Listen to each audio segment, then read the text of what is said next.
Facts are below the video if you want to know more, know about what's available, follow directions for readings or anything else. Everything you need to know is below the video. If it resonates, pick it up and run with it. If it doesn't, leave it where you found it. Thank you for the growth on the channel. Just going to send out these messages for those who requested the live links. And then we're going to get right into your tarot message for today. See what comes through. One moment, please. Just about ready to begin.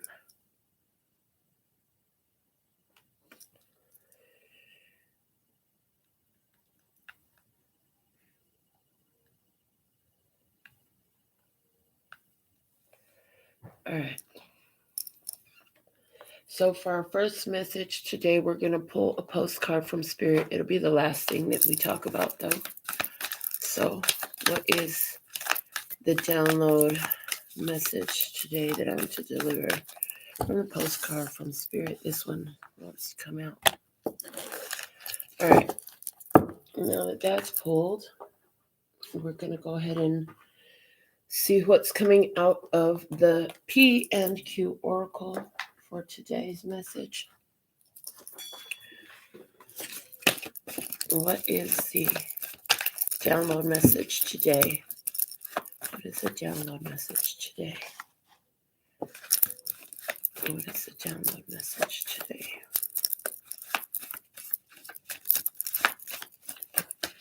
This one wants to come out. Go ahead and enjoy it. And it is the numbers. Okay. And it's giving me the vibe of your steps are aligned. Your steps are ordered. Okay. We have the numbers 1 through 21. 1 through 21.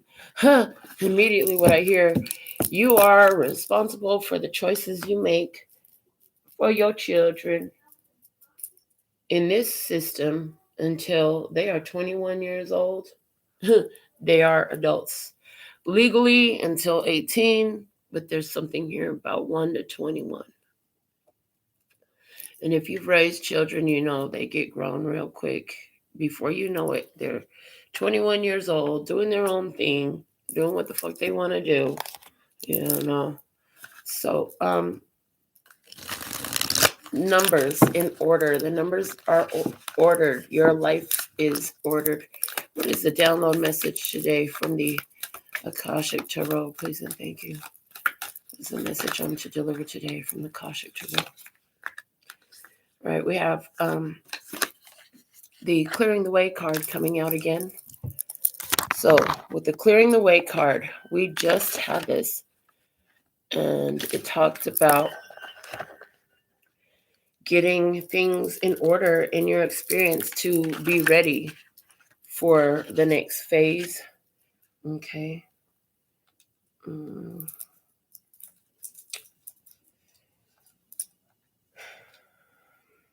Okay, cool. Shout out to Jean Bean, our first commenter of the day. Yeah, obstacles being removed from a situation. For somebody here, I see a situation from your childhood up to you were 21 years old. For someone, you realized something when you were 21 years old. Okay, well, let me read from the Akashic Tarot about the Clearing the Way card. It's the 4 of Keys. So let me find it in the book. One moment, please. The 4 of Keys says, upright. A man and woman have taken their carriage down a trail that cuts through a forest and continues to their beautiful home in the distance. A large downed tree lies before them, blocking their path. However, the young man carries an axe and is ready to clear the way. This card is a strong signal that it's now time to take significant action to remove an obstruction in your way. It may be in your personal life, in a relationship at work, or with a creative project. You must be clear-headed, so be sure to temper your action with calm and forethought. If you are too urgent, and excitable. You may waste your energy or even cause damage. On the other hand, if you're overly gentle and cautious, you won't clear the way completely. Be determined and strong as you work to remove the obstacle that blocks your steps. With time and your attention, the way to your dreams will be open. In the reverse, it means the way is being cleared. An obstruction you thought would be daunting can be easily and quickly dispatched. Even some external events or other people may help to ease the situation and open the way. In either event, celebrate. You'll soon be free to take the steps you once thought blocked. With a deep breath, fill yourself with the strength, force, and love that help you move any obstacle that blocks your path. Feel the love and power growing, gently moving through anything within and around you and freeing you completely. So, while I was reading the book, what I saw about this downed tree trunk in the middle of the road was a link to the ancestors. When I read, since I've used the Play School flashcards, the trees come through as ancestral energy. They signify, my crown is lit the fuck up right now, you guys. Oh my God, that's crazy. They signify the healing of karmic and ancestral patterns in your life. So, what I see happening in today's message is you are creating change surrounding what you came into this life experiencing. You're creating change regarding the ancestral and karmic patterns you've been experiencing in your life. You could have already removed so many.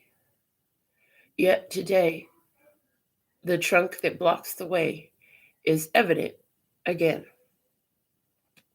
So, I'm being guided, since I mentioned the Play School flashcards, to pull this deck out and pull from the Play School flashcards. So let's see what we have to enhance our message for today from the Play School flashcards. What is the energy of the download today? Immediately we have the 10 yellow ducks and the 5 dinosaur heads. Okay. The dinosaur heads are another ancient energy. Okay. This is an ancient energy. It's beyond ancestral. At the bottom of the deck, worthy of noting, is a dinosaur. Okay. And this dinosaur has 4 scales on its back. So the 4 scales and the color green relating to the heart chakra for me. And I see that you're doing the best you can to maintain your happiness with this 10 ducks and this 5 laughing dinosaurs here. There's a lot of changes. There could be some shit going on that you're like, this is comical. It's so ridiculous that it's comical. You could be feeling that. But here you are, doing what you can to maintain your well-being, your peace, your happiness through this experience. So let's see what message comes from the download oracle for us today. From the download oracle, we see 2 children playing. 2 children sweetly playing together. And the words on the card say, parents, your children believe the things you tell them. Tell them positive things, especially when they make mistakes, because that's when they need it the most. So, how do you talk to your children? How were you spoken to as a child? Because that's coming up in today's experience. There's something here about big changes in your life and doing what you can to maintain happiness through these big changes in your life. And change is quite usually very uncomfortable. And this is no different. You're going through some changes. They're not always easy. Okay. Let's see what is the dedication for today's message. What is the dedication? What do we have from the dedications deck for today's message, please? And thank you. What do you have to say?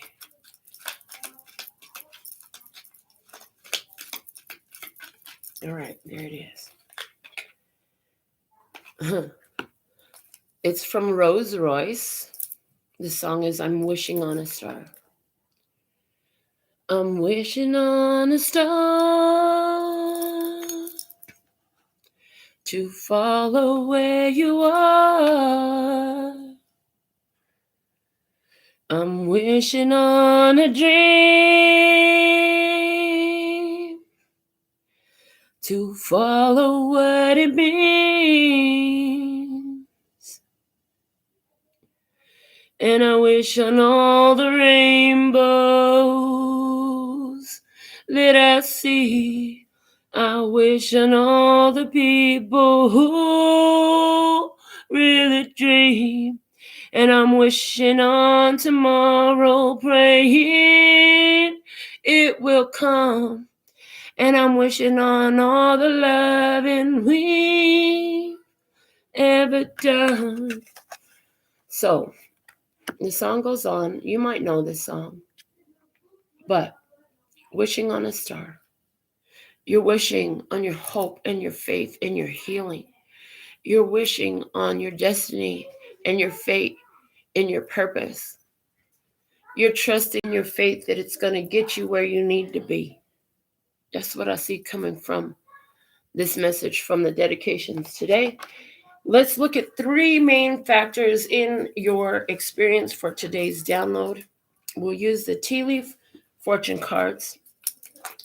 So, what are the 3 main factors? The first one comes out. Let's see. I need 2 more. There's another we have. Okay. And the third and final factor. Okay, there it is. All right, perfect. The bottom of the deck, what do we have for today is the Goldfish. It says, increase in material wealth or spiritual growth. The things happening in your experience are because you have grown spiritually.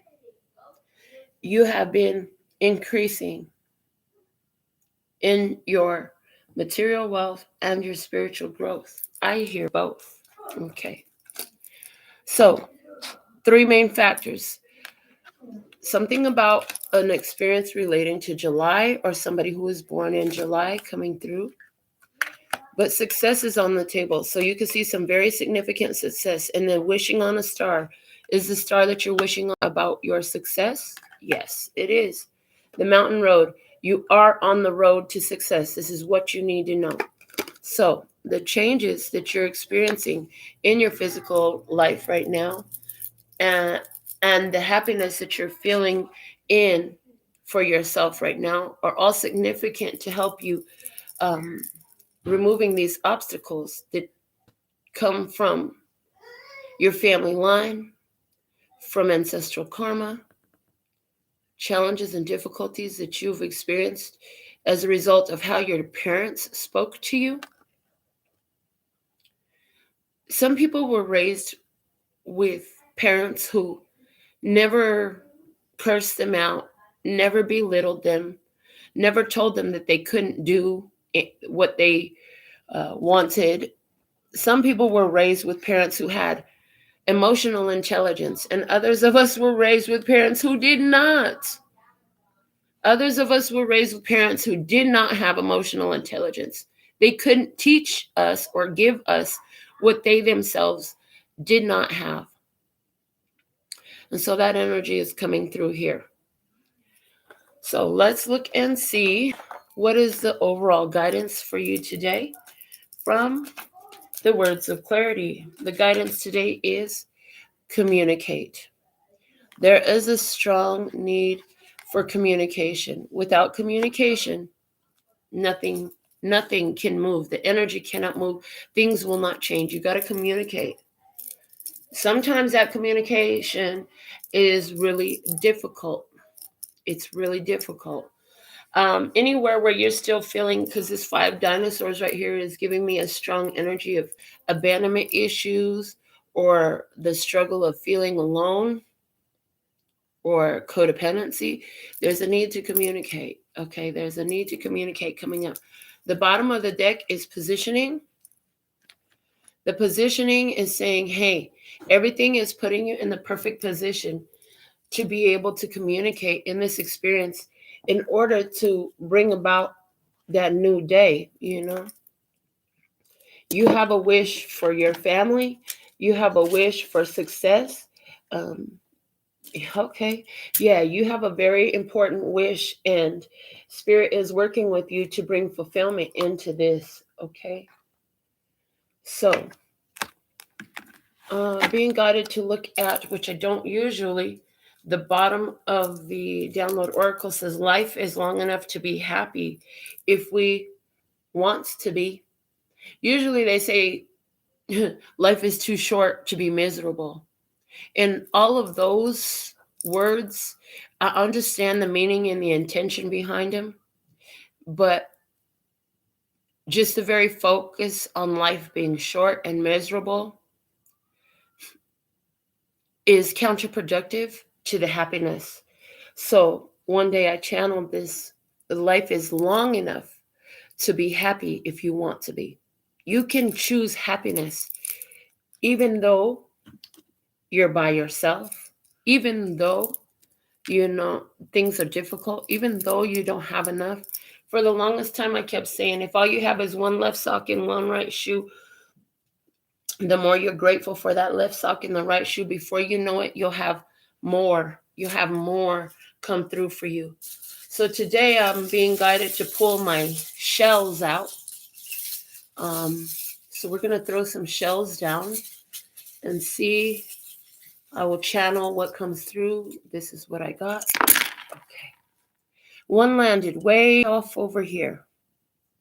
It's a spiral-shaped shell, and it's white and gray is the way I'm seeing it. And because it landed past the positioning card off screen, so it's like things are coming together. All your steps are aligned. You may not see it. Okay. Your steps with this shell right here, open-ended. This is about learning. I'm hearing this is about learning about the light and the dark in your experience.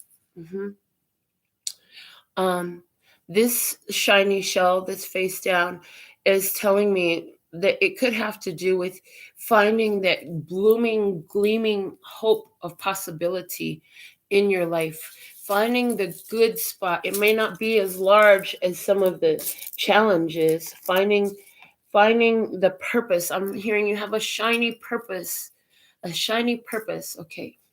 Related to that purpose is this communication. And so whatever has happened, I see you put a prayer out. Okay? The finger of God is on that prayer. There are 3 little ones here. Okay? And they're receiving. The 3 little ones are receiving. What are they receiving? They're receiving the wishes and the hopes that you put out for your children, for your life. This shell has a rough exterior. And so what I see is, with its color being white, there's a purity to you. There's a purity to your energy. But there's also this protectiveness about you. I see that on one side, you will always be there to protect your children. On the other side, one of the big ways that you protect your children is through communication. But above it all, God is there protecting you and your children. Okay? But there's a lot for us to receive in this experience at this time. I see that. I'm also being guided to pull from my bag of runes. There are 3 sets of runes in this bag. And so, whichever are the most important messages are the ones that will come out. Okay, here we go. Falling into my lap is a rune from my Goldstone rune set. This is your actions. No, excuse me. This is the actions of ones around you. This is the external force, excuse me. The yellow ones are your actions.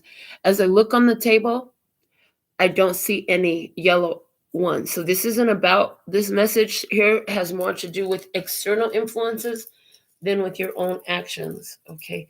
So where you're feeling strong emotions about what's going on, we want you to ask, is this mine? Especially where they are negatively based emotions, okay, that are challenging your happiness. Challenging your happiness. Anything that's coming up at the time of your finding this reading that challenges your happiness. One of the first things you want to ask is this mine? In most cases, you're going to get a no, okay? If you get a no, then that is telling you that it's important for you to allow yourself to know that with it being acknowledged that it's not yours, that energy moves and it moves out of your experience, okay? This rune that we have coming through here today, his name is, this one here is named Wunyo. Wunyo, and it talks about satisfaction and rebound. So in your experience, there's somebody here who is working towards recovering from an experience that didn't bring them satisfaction. So they're growing their satisfaction. Something about that coming through in today's experience. Somebody here is growing their ability to be happy and grateful for what they have, okay, because they've been through some things, okay. This person, it could be related to July again. Now, my quartz crystal runes, these are what God is doing, what the universe is bringing to the table. And here we have Othilla. Othilla talks about ownership and assets. It talks about wealth. It talks about prosperity, okay? And so there is this, through your challenging experiences, as it's laying at the foot of the 5 dinosaurs, through your challenging experiences, what I see is you are taking ownership. Ownership, yes. The universe is getting you to take ownership. Ownership of what? Ownership of your spiritual wealth, ownership of your spiritual inheritance, ownership of your own assets in some type of way. I see this is what God is bringing to the table. I heard, remember that you are God's child. Remember that you are the child of the creator of all that ever is, was, would be, or could be. Remember to whom you belong. Okay? And I'm hearing, love child. And I don't know the rest of the lyrics. That's literally all I got. Okay, they said look it up. One moment. Once I tie this hair up, I'm going to look it up. I heard never meant to be. Whoa, okay, hold on. About to look this up real quick. Love child. All right. It says, you think that I don't feel love, but what I feel for you is real love. In others' eyes, I see reflected a hurt, scorned, rejected love child, never meant to be. Love child, born in poverty. Love child, never meant to be. Love child, take a look at me. Started my life in an old, cold, run-down tenement slum. My father left. He never married Mom. I shared the guilt my mama knew, so afraid that others knew I had no name. This love we're contemplating isn't worth the pain of waiting. We'll only end up hating the child we may be creating. Love child, never meant to be. Love child, scorned by society. Love child, always second best. Love child, different from the rest. Hold on just a little bit. I started school in a worn, torn dress that somebody threw out. I knew the way it felt to always live in doubt, to be without the simple things, so afraid my friends would see the guilt in me. Don't think that I don't need you. Don't think I don't want to please you, but no child of mine will be bearing the name of shame I've been wearing. But I'll always, love child, never quite as good, afraid, ashamed, misunderstood. But I'll always love you, love child. I'll always love you just a little bit longer. I'll always love you. Wait, won't you wait? Just hold on. I'll always love you just a little bit longer, love child. Okay.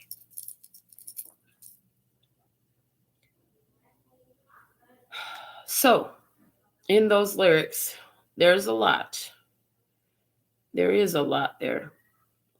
Somebody here, maybe you know that your parents didn't plan you. And you were born in poverty. Your parents, they didn't really stay together. They were never really together. Your father wasn't available. And I'm getting with this July, and it's affecting your 7th house. July is the 7th month of the year. I'm getting 7th house energy. And the 7th house is about your partnerships, long-term partnerships, your awareness of others, marriage, and other partnerships. Okay. So somewhere you might have been feeling pain of not being loved, of a parent who didn't know how to speak with you or communicate with you. Maybe your parent did speak and communicate with you, but it was always painful and hard. Maybe they didn't know how to be nice. Maybe they didn't know how to own their shit. Maybe they didn't know how to communicate in a healthy way, because all they ever got when they were growing up was hurt and pain and passing on of shame. Shame is a very harsh and low vibrational energy. It is a very influential energy in our life. When we live in shame, we end up belittling ourselves. Because of shame, we don't acknowledge our accomplishments and our successes. So shame brings in a lot of very low vibrational and challenging energies. So if we look here at the Hertz vibration scale, shame is actually at the very bottom of the emotional scale. Look there. It's there way down at the bottom. Shame is a feeling that's even lower than guilt, apathy, grief, fear, desire, anger. And the crazy part is, do you know how much time and love and healing and it takes to rise out of that shame, you know? So there's something here about that coming through for today's download. Okay. The song of Love Child was by the Supremes that just came through. That's Diana Ross' voice coming through. And the Supremes sang Love Child. Okay. And they said, write that down. That needs to go into my dedications deck. So one moment, please, because Love Child talks a lot about a feeling that a lot of people have been healing through. Okay. So, let's see now what we have coming through our experience for today. Oh, okay. They said, nope, not yet. We need you to get your baubles out. So one moment, I got to get some more stuff to throw on this. What do we have for today's message? Please and thank you. All right. Thank you. That's perfect. Way over here looks like carnelian. Way off to the side. It looks like carnelian to me. I see somebody's mother is blessing them. Somebody's mother is in spirit. She could have died from some form of cancer, likely breast cancer. Somebody's mother is in spirit in here and blessing you. Okay, you need to know that. She's all up in the middle of what you do. Also, I can't remember the name of this stone. It could be sodalite, but it's landing on success. And its color blue is telling me it's so important for you to speak success over the challenges that you've been having in your experience. We also have Gemini here. And look, this was my mother's jade ring. And this was given to me by a lady who's still alive and still married to her husband. A good friend of mine. Okay, so there's something here about they're in your ancestral line from your parents. You inherited this broken ring energy where things feel like, they don't come together in your partnerships and your relationships. And it's not just that they feel like that. You're like, fuck, feeling like that. They really do happen that way. The angel tears stone right here is letting me know that you've cried a lot of tears in this, okay? Of partnerships, you've cried a lot of tears. They're guiding me to look up the angel tears stone. One moment.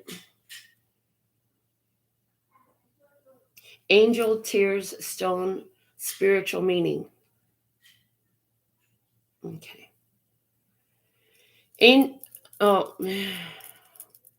Really interesting.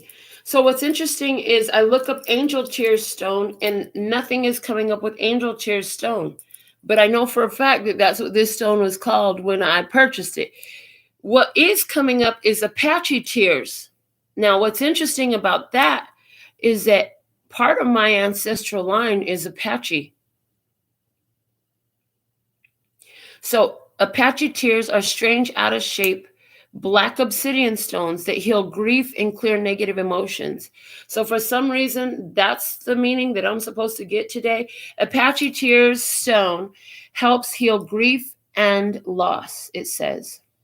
They have strong action to aid emotional healing. So what you need to know, some of you who really like working with the vibrational crystals, you might either invoke this energy or purchase some or wear some. I heard wear it in your left pocket so you can receive that energy.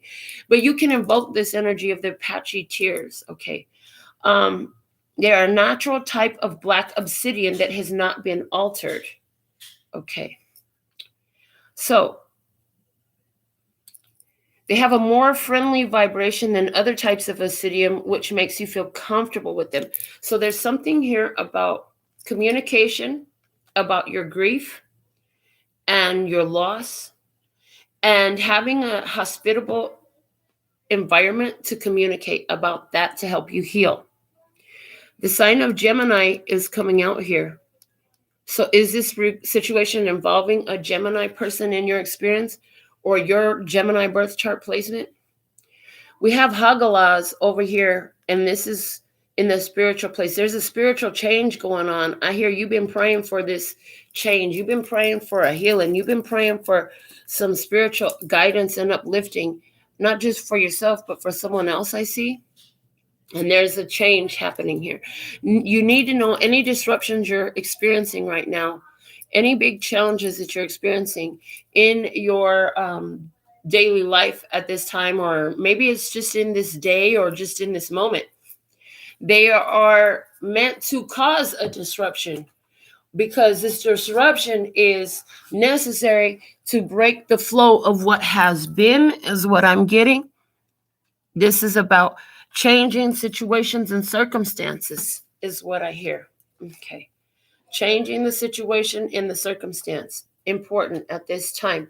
Spirit is giving you what you require in order to create this healing about some pain related to your childhood, how your parents worked with you how your parents didn't work with you, about how your parents, somebody's parents were very strongly abusive, strong verbal abuse. They could have been very destructive with their words towards you. There's a healing happening here. Okay, there is a healing happening here over grief and loss. I'm picking up on somebody whose parents, you couldn't heal this while they were in the physical flesh. They're in spirit, and you got to heal this on your own. You got to heal this on your own. What you need to know as well, I see my little killer whale over there, my little whale, and he's sitting in this shell. The shells have all moved now since I threw more stuff on the table. And since we threw more stuff on the table, this purpose, this shiny, bright purpose, got closer to this black and white. It's either good or bad, good or bad, good or bad. So there's a greater understanding now of how something was neither good nor bad, but it was part of a purpose to create this shining light within you. This is my Sri Yantra ring.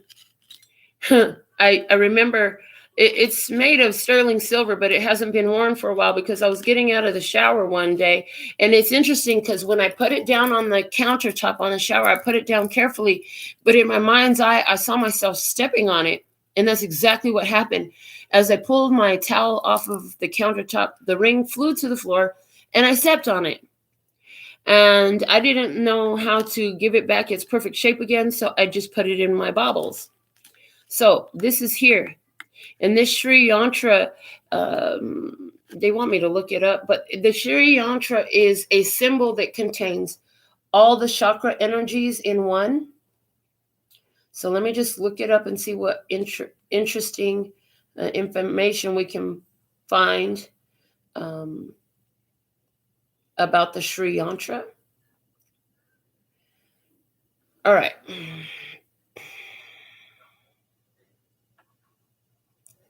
From ancient-symbols.com. Sri Yantra symbol. The symbol is composed of 9 interlocking triangles that radiate outwards from the center or bind point. This central point is considered the meeting place or junction between the physical world and the spiritual world, or the unmanifest source. Of the 9 triangles, 4 points to the sky and is believed to be symbols for Shiva, the masculine, while 5 pointing downwards represent Shakti, or the feminine. Because of this, the Sri Yantra is believed to be a strong symbol for the union of the masculine and the divine feminine. The 9 main triangles also form 43 smaller triangles, which is said to represent the entire universe or cosmos. 8 lotus petals surround the triangles, while a larger ring of 16 lotus petals surround both.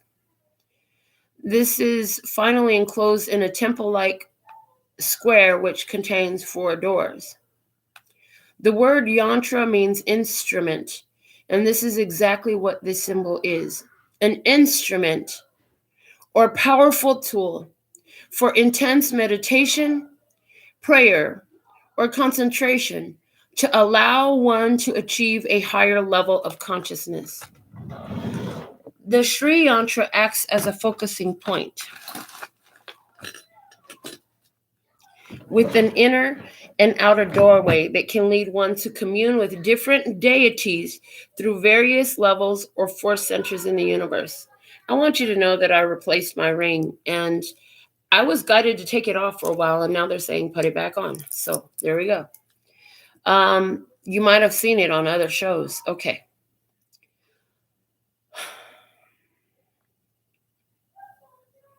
All right, so that's what we have about the Sri Yantra.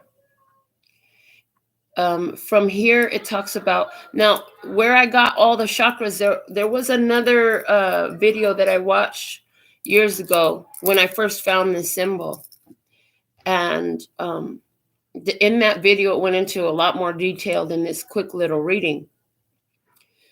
The Sri Yantra, though, in this message that we're getting today, talking about the blending and the union of the masculine and feminine divine energies within the self. Okay. And there we have that also represented in the shell with the light and the dark. Okay. What is this rune over here? Okay. Over here on this mountain road, the road to success, the rune that we have there is Awaz, and it's the yew tree, and it represents magic. Okay. And this is God. This is what the universe is giving. This is what, so it's interesting. It's like what you're doing is creating magic. Now, in this reading that I just did, it talks about being able to commune with different deities through different levels or force centers in the universe. It talked about allowing you to achieve higher level of consciousness. Yeah, it's a tool, a powerful tool for intense meditation. Okay. So some of you will be working also with this energy. Some of you are working with this energy and you don't even know it because you're actually living it. I mentioned this little killer way over here and we didn't really talk about it. And it's on one of the little 3 shells. 2 of these little shells over here have moved and they've now flipped, and they're showing their luster. So there's something here about 2 shells showing their luster. But this little whale was upside down. He was belly up in one of them. So there's something here about a loss, a grief and a loss. Belly up, a fish belly up, mean that fish is dead. Okay. But we uprighted this little whale. And the whales, for me, talks about the recollection of experiences here on Earth. I'm being guided to look up the whale spirit animal. I believe we did this the other day, but let's see what comes out today. So spiritanimal.com, the whale spirit animal is Earth's record keeper for all time. As a totem, the whale teaches you about listening to your inner voice, understanding the impact your emotions have on your everyday life, and following your own truth. When the whale enters your life, it may be time to closely examine where you are, the actions and emotions that have brought you to this point, and what you can do to alleviate existing drama and unrest and find peace. Those who have the whale as their totem animal are in touch with true reality. They are nurturers and go-getters who understand there is more to this life than meets the eye. So there is one of these 3 here who is, they're very much a go-getter. They're a nurturer. They're doing what they can to acknowledge and closely examine the actions and emotions that brought them to this point in their life and the effect that their emotions are having on their everyday life. Okay, and they're doing what they can to alleviate existing drama and unrest and find peace. It could be related to a loss. Okay, for a lot of you, it is related to a loss. Now, this rune, we already talked about Hagalaz, but what do we have here? It's Fehu. Your steps are ordered. Your steps are ordered. And before you get to the end of your steps, there is gains coming in for you. Fehu represents livestock and gains. Okay. So there are gains coming your way. Things are going to get better. Spirit is here letting you know, like you're bringing together gains for yourself. Spirit, it's still in God's hand, though. It's still God is still working with it. It's not complete. Otherwise, you would have it in your hand. They said Spirit is working on it. Leave it in God's hands. It's the best place for it to be anyways. Now, over here with the communicate card, this little guitar pick, whoa, it has a whole story. Don the Dancing Taxman. Okay, Henderson, Nevada. It says donbond@cox.net. Okay, there's a guitar on it. It's his guitar pick. And on the back side is the phoenixrockband.com. Okay. So that little guitar pick has a whole story. And it was a magical night of synchronistic experiences that led me to receive this. Don was out one night and I went to go listen to a live band and he was dancing. I saw an elderly gentleman and lady dancing their heart out, and they were the only 2 dancing in the whole joint. And they just delighted me so much to see them. I'm like, I want to be like them when I grow up. Oh, wow. Hold on a second. Pause on that story. Because this mother energy and spirit, what you need to know right now is she's carrying you. For some of you, this is a grandmother. For all of you, this is your entire feminine ancestral line.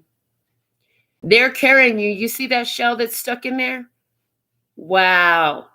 Trust and believe you are cared for, you are taken care of in this experience. I just saw it. So you didn't see in the beginning how you were being cared for in a beautiful way, but I saw that and I was cut off from what I was saying because of this synchronistic experience that I have. And the Phoenix is there. The Phoenix talks about rebirth, where the old self you were burnt up, and the new self is a whole new creature. And I'm seeing I'm actually seeing, what is her name? Angelina Jolie player. It's not Morticia. It's not Cruella. It is, give me the name. What's the name? Come on, folks. This is not trivia. I like it. Enlightened Gem said, swaddle like a baby. I look over at the comments and that's what I see. Yeah. So my seeing this is here while I'm talking about this Phoenix rebirth energy.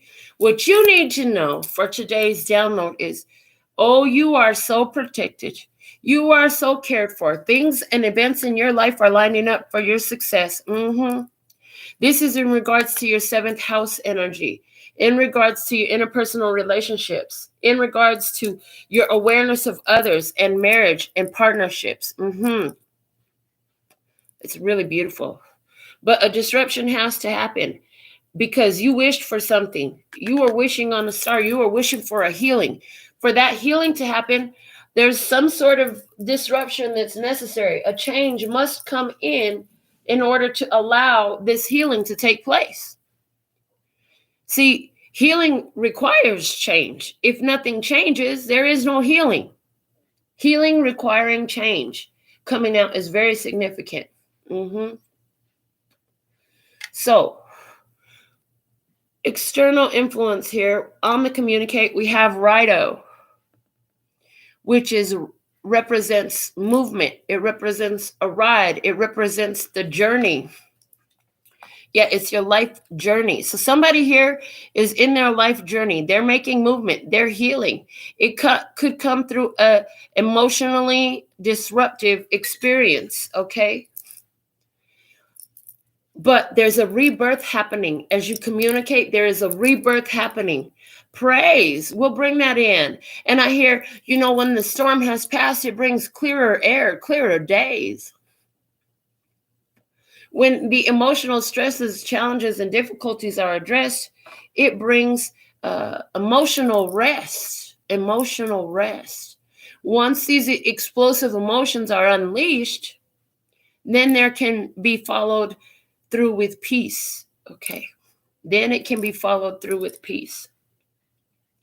So I'm going to clear the table of all of this, and we're going to get into your actual tarot message. I hear you didn't know how things were going to work out before. And I'm being guided as I'm clearing the table to show you the bottom of the dedications deck. And this song is Time After Time from Cyndi Lauper. This song had a huge meaning for me when I started making big changes in my life, because I felt like this was God speaking to me. So listen to it as though it's God speaking to you, talking to you, okay? This is, lying in my bed, hear the clock ticking, think of you. Caught up in circles, confusion is nothing new. Flashback, warm nights, almost left behind. Suitcase of memories, time after, sometimes you picture me. I'm walking too far ahead. You're calling to me. I can't hear what you said. You said, go slow. I fall behind the second-hand ones. If you're lost, you can look and you will find me. Time after time. If you fall, I will catch you. I'll be waiting. Time after time. So, listen, y'all, before I get all the way full on into tears, I see a mother energy that is helping you, that is catching you when you feel like you're falling. Maybe you're a mother and you're catching your child every time your child don't understand just how down you are for them, just how much you will be there for them through everything. Oh, you want to cry, baby? I'm going to hold you while you cry. Baby, you want to fly? I'm going to fly right next to you, and I'm going to make sure to blow some more wind under your wings so you can fly even higher. You say, I love you, baby, to your child. You are a really loving mother. God bless your heart. We are grateful for you as a loving mother. Loving mother, so appreciated. Yes, you are. Okay. And the loving mother, often her hard work she puts in, it goes unacknowledged. So if you know a loving mother who has been through some things, do her a favor, be a blessing to her. Let her know you see her. Maybe her challenges, she's overcoming them. Maybe she's in the middle of them. Let her know that you see her. Let her know that you can feel her. Let her know that you appreciate her.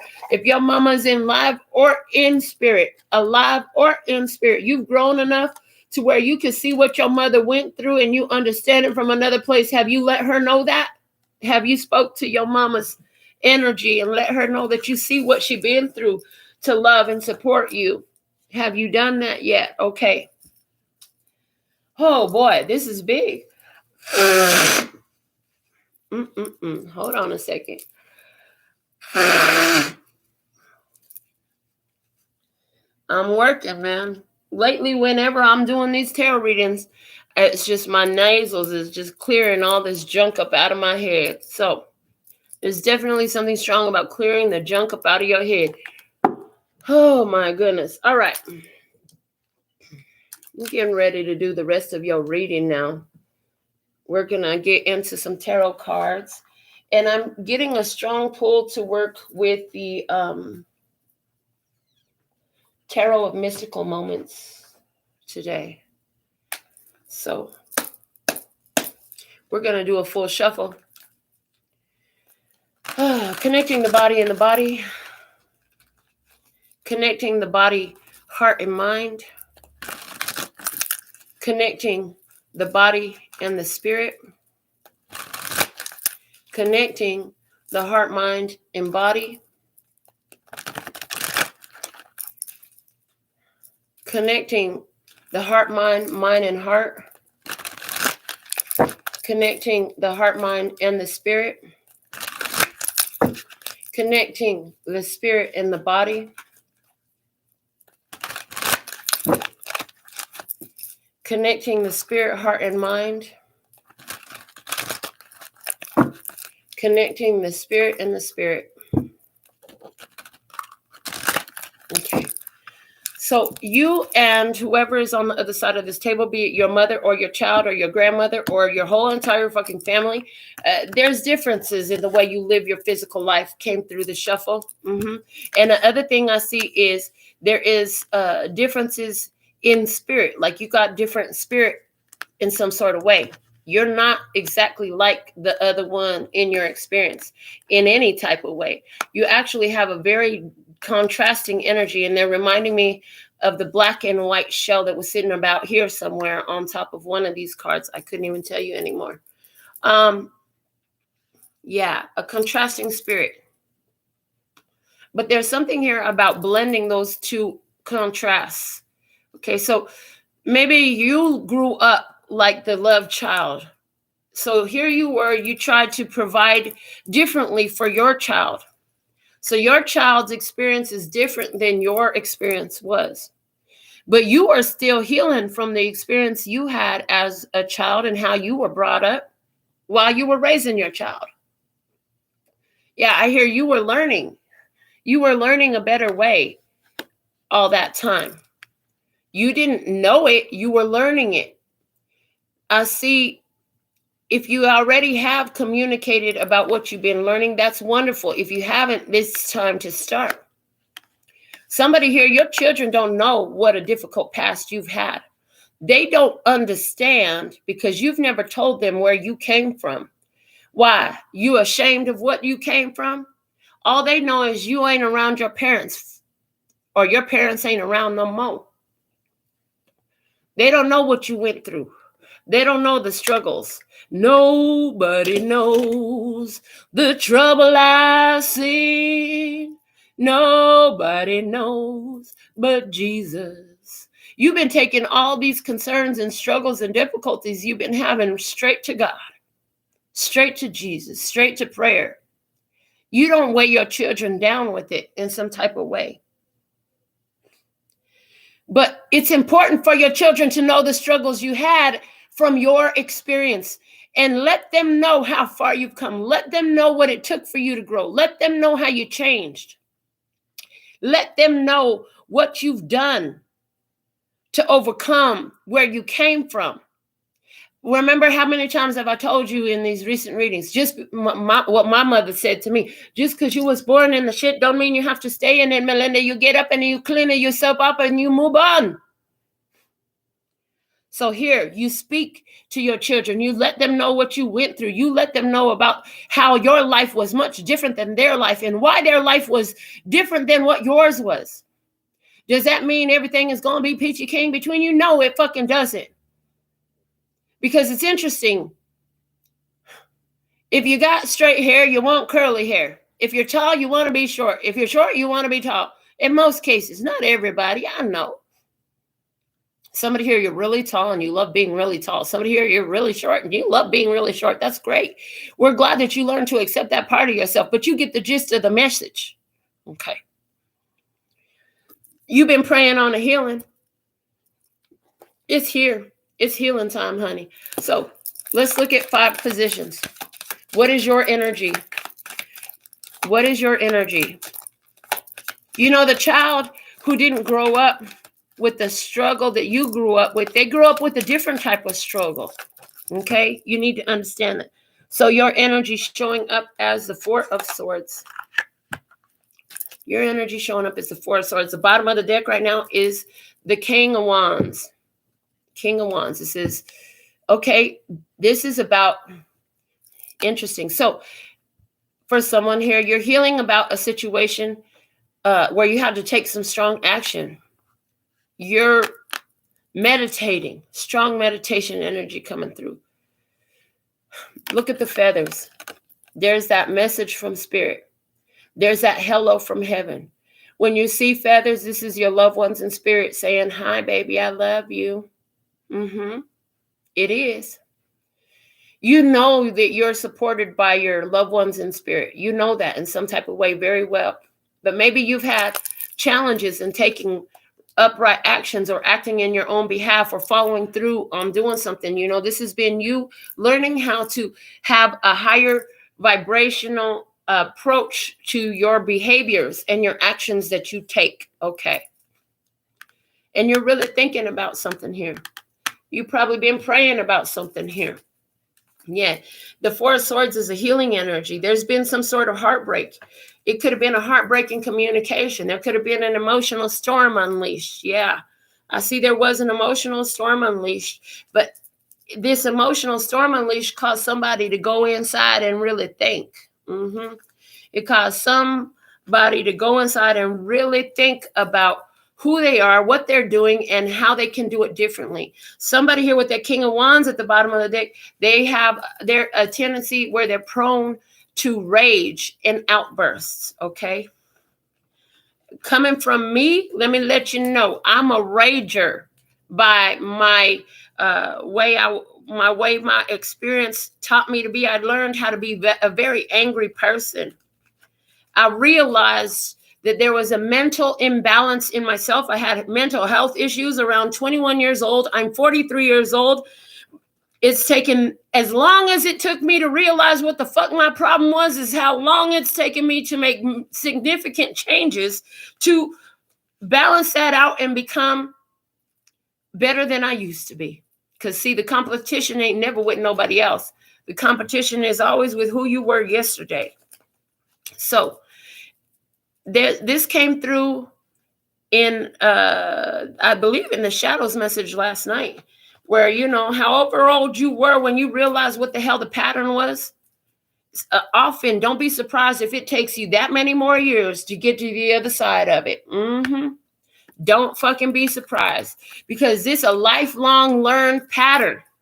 You didn't become an angry motherfucking raging person on your own. Your life taught you that. In my case, I had a very violent prone father. My father was physically abusive, mentally abusive, and emotionally abusive.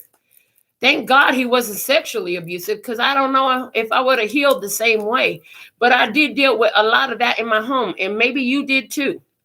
We have the King of Cups coming out as a clarifier with the Knight of Swords. Emotional mastery over negativity that comes up. Okay? This is what you're thinking about. How can I, you might be saying to yourself, how can I, looking at yourself intensely here, say, how can I get emotional mastery over this situation that continues to cause me to be so angry all the time? I'm so hurt. I'm so angry. How can I overcome this? That's what I see coming up here. And it's awesome, because until you acknowledge that there's a better way of being, you're far from touching it. But once you've acknowledged it, we need you to know on a spiritual level, it's done, it's already done. It's just going to take some time for the physicality, the human mind, the physical mind to catch up to that, baby. Yeah. Sometimes it does take time. A lot of time. Like I said, if you 21 years old and you learning this, thank God you starting young. Thank God you starting young. If you're 43 years old and you're finally learning this, be patient with yourself. Okay, I didn't want to talk about this because it felt egotistical.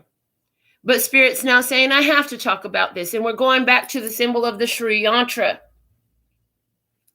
It talked about 9 interlocking triangles creating 43 little triangles.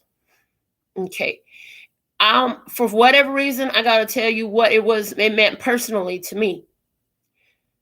And maybe it's because my experience is serving its purpose. See, I decided a long time ago that if all the tears and pain I had ever been through could just help one person make a better life for themselves and find a technique that will help them better their experience and not have to go through so much, or be able to break the pattern and break the chains.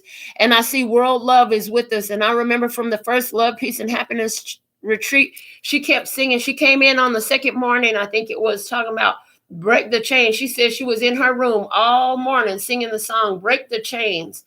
Hold on a second. Break the Chain lyrics. 1 second. So this is about you breaking the chains. Okay. I'm going to read you the lyrics from The Chain. It's a song by Fleetwood Mac. They said I need to write this down. So let me get my little notebook, because they said it's going into the dedications deck. I really didn't know this song at all when she was singing the song. But it's interesting because it came up again recently for me in my experience. So let me just read these lyrics to you, because there's something here in your energy about that. It says, listen to the wind blow, watch the sun rise, running in the shadows, damn your love, damn your lies. And if you don't love me now, you will never love me again. I can still hear you saying you would never break the chain. And if you don't love me, okay, so hold on, it repeats. It repeats. It's the same message. And then at the bottom, the final closing lyric says, chain keep us together, running in the shadow. Okay, so this message repeats over and over again. So there's a repeating message here for you about how you got to break the chains. Break the chains that keep you tied to your past, because those chains keep you running in the shadow. They keep you running in the shadow. What happens if you're running in the moonlight? I see somebody running in the mountains, in the moonlight, running in the mountains, running in the challenges in the moonlight, running in the mountains representing challenges. But you're on the mountain road. You found the road. You're on the road to success. Okay, running in the challenges, keeping these chains to these emotional situations, you know that they're going to keep you stuck. Somebody knew how to love you. That's how you aligned with this channel. But others never did. It's time to break the chains. Okay?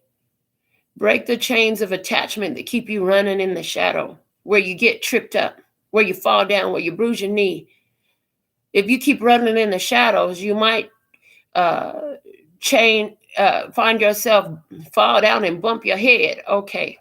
Now, it said, watch the sunrise. The sunrise. The sunrise is in the east. So something about the direction of the east.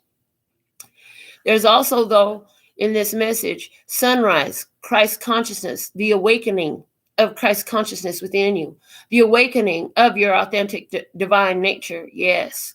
Let's see what else we have about your energy. We have the Ace of Cups coming out with the Magician. Yes.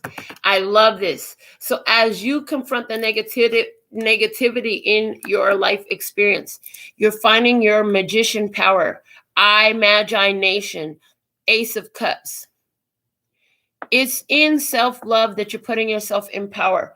It's in understanding that everything you've been through has only served to make you a wiser person. If you dealt with parents who didn't love you, who weren't there for you, a father that was never there for you, it taught you the value of being there for your children. It taught you how to step up and protect yourself and take action to take care of yourself. Because, I'm getting the daddy does energy. Daddy does energy. If daddy was doing everything for you, honey, you wouldn't be doing so much for yourself today. But daddy wasn't there to do for you. That's what I heard. Daddy wasn't there to do for you. As a result, you do for you in a beautiful way at this time. I love that. For some of you, mommy did too much. Mommy did too much.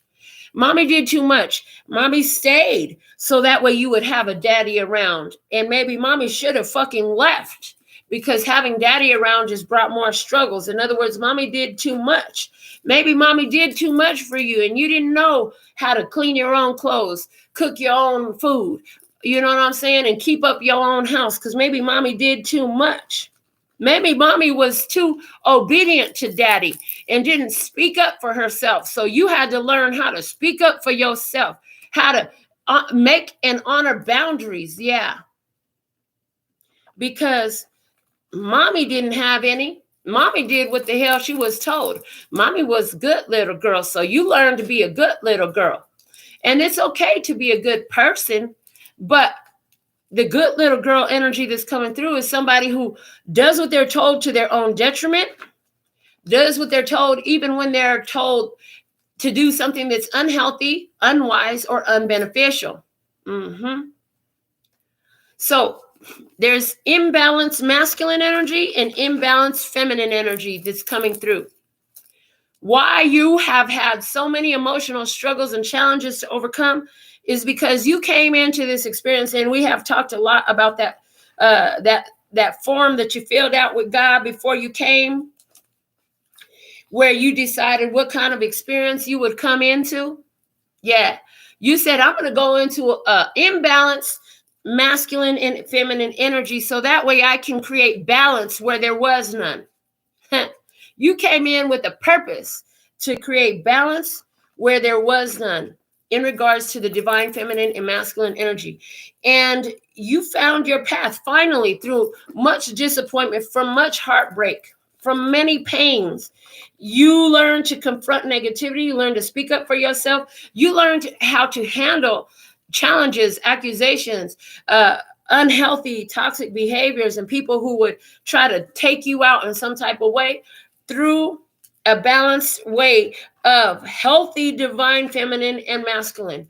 Meaning, yeah, you love and you nurture, but you gonna love and nurture number one first, because if your star player ain't loved and nurtured, then there ain't no star going on, and you are wishing on a star, honey. You got to be loved and nurtured, okay? Yeah, you have to be loved and nurtured in this. You finding your power through self-love. You're finding the ability to heal what has happened in your past through self-love, okay? What's at the bottom of our handmade oracles? It seems like whatever you are talking about is making you mad, and I don't want to hear it. Virgil, you Virgiled somebody, okay? You learned to turn away from negative, attacking people, behaviors, etc. Fill in the fucking blank. Coming out in your energy from the True AF OATSD Oracle. What do we have? I am fully accessing the Akashic Records, actively making use of the skills and wisdom of the Akash successfully to thrive in love, peace, health, wealth, and happiness on all time, space, and dimension. If you are looking for an affirmation, this is the affirmation for you. We're going to say it again. I am fully accessing the Akashic Records, actively making use of the skills and wisdom of the Akash to successfully thrive in love, peace, health, wealth, and happiness on all time, space, and dimension. One more time for emphasis. Yes, please, and thank you. I am fully accessing the Akashic Records, actively making use of the skills and wisdom of the Akash to successfully thrive in love, peace, health, wealth, and happiness. And anything that doesn't allow that, would you like to uncreate and destroy right now? Yes, yes. Oh, thank you for a freaking beautiful release. Oh, that's a beautiful release. Oh, yeah. Oh, take that magic, y'all. Take that magic, take that energy. There's a breakthrough happening here today. There is a breakthrough happening here today. Yes, please, and thank you. Being guided to turn over here, and okay, I'm being guided to pull the Kabbalistic Tree of Life Oracle. So let's see what we have in your energy from this. Yeah, so what is the Akashic Records? The records of the Akash are all the ancient wisdom, honey. And you could tap into that. So here you are tapping into ancient wisdom. So powerful. So freaking powerful you are. You're in your power through the energy of self-love. You're tapping into ancient skills and abilities and wisdom that benefits you now in your physical experience. You are thriving in love, peace, health, wealth, and happiness. Sometimes it don't feel that way when you have this negativity come up. But from your place of emotional mastery, you allow yourself to feel what you feel and move on from it. Clean yourself up from it. Somebody, you may have a face full of, I see a woman with a face full of mascara. I've been that woman in many days. I'm going to tell you that right now so I can feel your pain, baby. But as you heal from this pain, oh, honey, there is so much gain here for you. Okay, so cry it out, let it go. Cry it out and let it go, baby. Let it go. It's not yours. You don't have to hold it. Okay.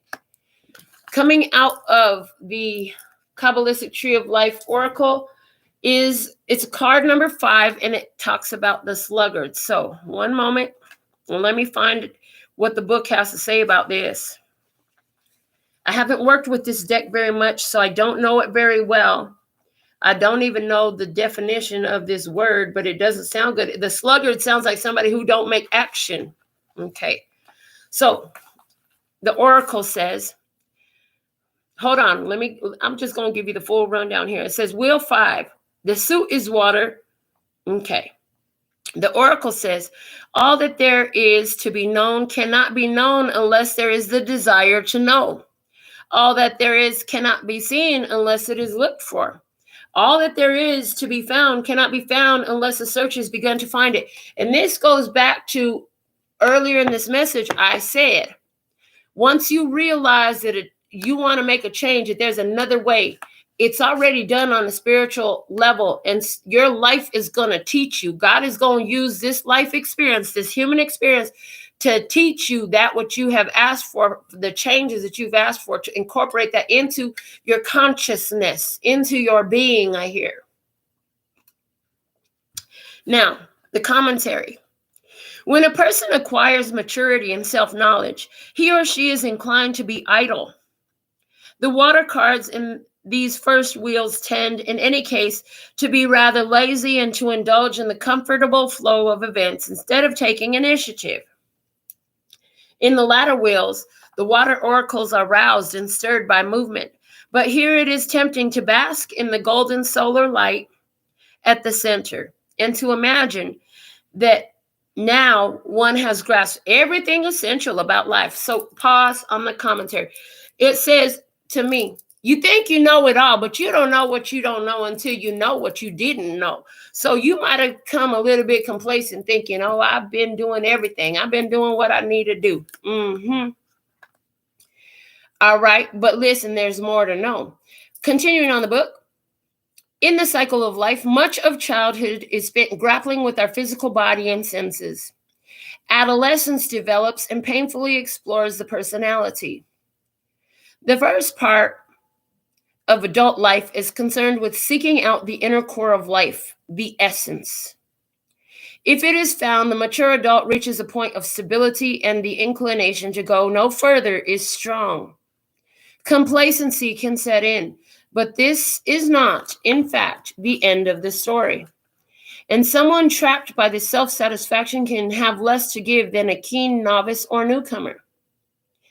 In Kabbalah, the first level of Tiferet, which means essence, is symbolized by a newly born child.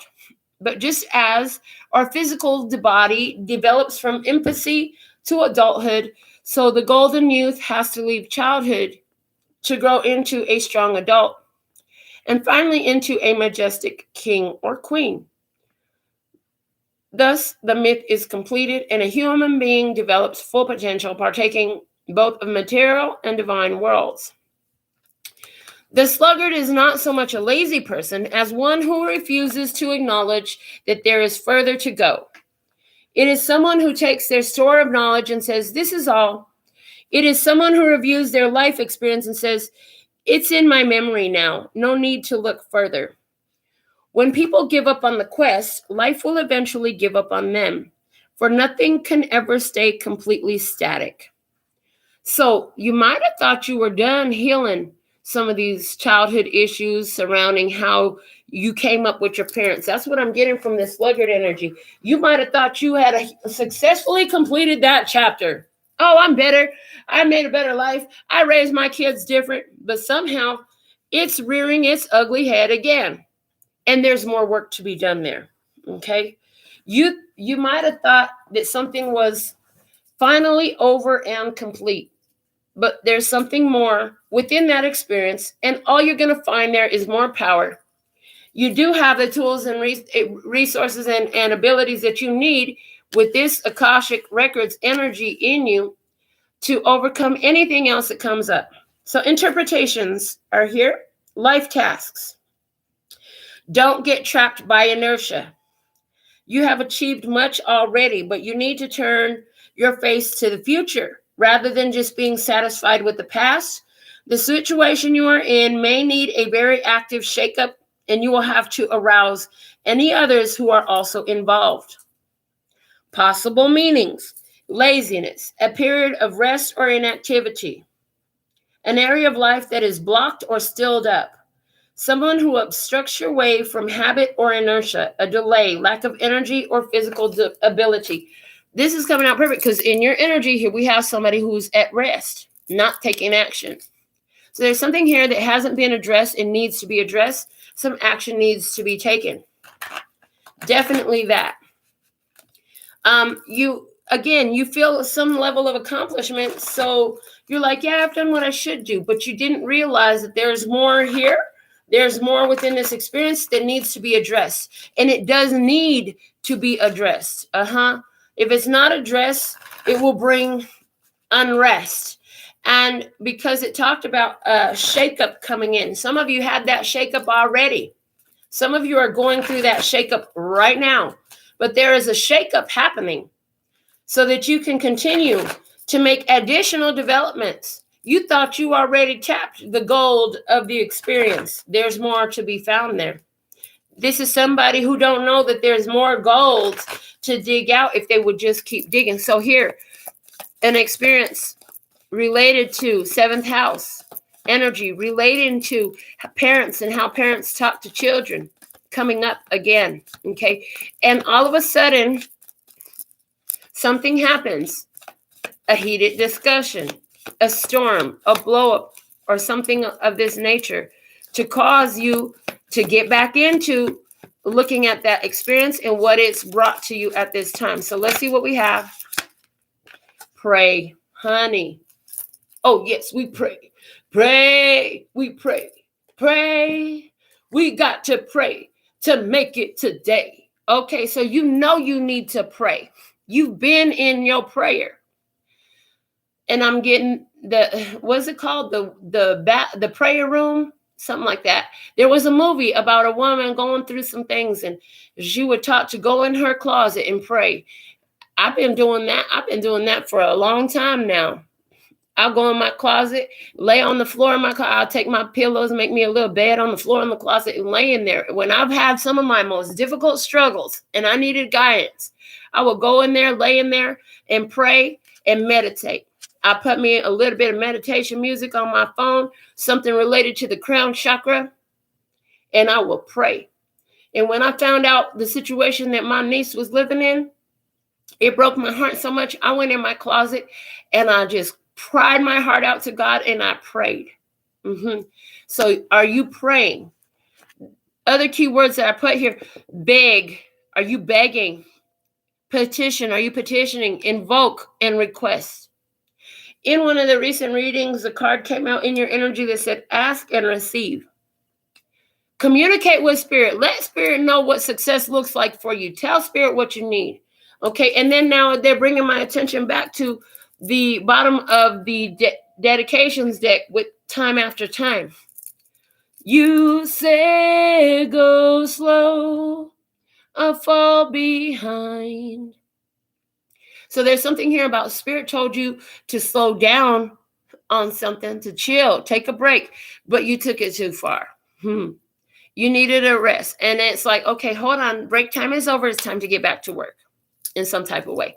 Now, the bottom of the OG words of clarity, we have angel number 611 coming out, and something just showed itself to you, and it's success. But this success is in reverse. But we have success coming out here as a factor. So maybe you've been feeling unsuccessful, and that required that you step out of your comfort zone to accomplish your goals. It required that you focus on your personal spirituality and life purpose to find your success. It required that you engage in creative pursuits to find your success. It required that you consciously are creating your reality to meet your success. Okay, so success is here. Let's get into the first round of I Know trivia. I know. Let's see what's coming up in your energy at this time. Where's your energy at this time? Please and thank you by divine design. All right. In your energy coming up, we have a U.S. landmark. It is the Empire State Building. Empire State Building in New York. Concrete jungle where dreams are made of. There's nothing you can't do. So there's something here about there's a concrete fucking jungle, honey. Shit has been solid. What you've been looking to do is create movement, create change in some very solid energies. New York, I heard, is one of the first settlements. It was the main hub to receive everybody that what became United States. So I heard everybody comes into this life with some sort of solid energy that they are intent to move. Okay? Excuse me. All right. Wow. So let's get into these questions. True or false? King Kong, the giant ape, climbs the Empire State Building, both in the original 1933 film and in the Peter Jackson's 2005 remake. That's true. How tall, in our multiple choice question, how tall is the Empire State Building? Is it 68 stories, 102 stories, or 209 stories tall? It is 102 stories tall.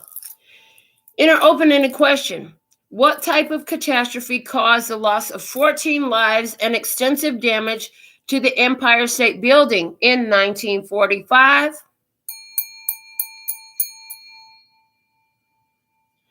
A plane crash. A B-25 bomber hit the building. Some of us thought that 9/11 was the first time a building in the United States was hit, but no. A B-25 bomber hit the building. I'm being guided to ask the internet.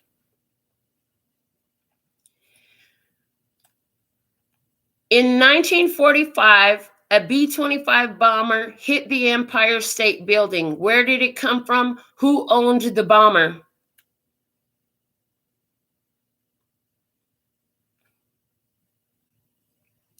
So interesting. On July 1945, a B-25 Mitchell bomber of the United States Army Air Forces crashed into the Empire State Building in New York City while flying in thick fog. Okay, thick fog. The accident caused the death of 14 people, 3 crewmen, and 11 people in the building, and damage estimated at US $1 million, equivalent to about $14 million in 2020, although the building's structural integrity was not compromised. So there's a lot coming out of this. First off, King Kong is giving me a play on words, okay? So there's something about a grandmother and a grandchild that are linked very strongly, both feminine energies, okay? A grandmother link, if your grandmother in spirit, whatever, it don't matter where they at, physical or spirit. But I strongly get grandmama's in spirit. You're linked to that energy very strongly, okay? And your grandmother made huge advancements to change this solidity in your ancestral line regarding partnerships, okay? Whoa, and now I can see how that is true. Now, you got to remember, they did it to the best of their ability, so it don't look like how you're doing it, and it don't look like what you know and understand today. But my grandmother, interesting, my grandmother birthed 4 children from the same man. He was a military man, but all he was good for was coming home and getting grandma pregnant and leaving grandma to take care of those 4 kids by herself. And you know what? She did it. She did the best she could. And my grandmother, according to what I know, that woman is still alive today. Now, she lived in South Korea, so I don't really have communication with her, and I don't know how to speak her language like that. The last time I saw her was when my mother passed. Sidebar information, personal information, not necessarily applicable here. It could be for somebody relating to your experience. Okay. This grandchild is a remake. So maybe the grandmother hit it from a certain perspective. My grandmother hit it from the physicality. She definitely did all she could to take care of those children, and her children lived and they grew and they were healthy. And I'm telling you, she went through hell and high water, but my mother was very helpful in that. Okay. So there's something here about the helpful mother. Okay. The other thing I'm getting as I read through this Wikipedia article about this 1945 Empire State Building crash was flying through a thick fog. So what I see in that is, as you're in this state of confusion, not knowing what's going on, and even in the positioning card at the bottom of our words of clarity, the sun is there, but it's kind of behind the trees, but you can still see it shining through. Okay, so there's your sun is being filtered through the experience of your ancestors. There's that karmic ancestral pattern that's coming up again. But through the thick fog, this B-25 bombing is actually giving me a goddamn tower moment, which you should be thankful, because this tower moment is part of what you prayed for. An understanding, an ego strike, a painful realization about something here. Okay. The other thing that I got is the cost of the damage back then was $1 million. In today's money, the cost of the damage is 14 million. So there's something here about back then, she tried to work with her physical resources, this grandmother energy. And now you're working with spirit, because I'm seeing the Magician and the Temperance card. So it's like grandmother took this energy so far with the physical resources she had. And you're to take this energy further. And grandma paid some costs to create this change. Likewise, you're going to have and have been paying some costs. In other words, you've had some experiences that have been very costly, very expensive, emotionally, financially, and in every other way. Mm-hmm.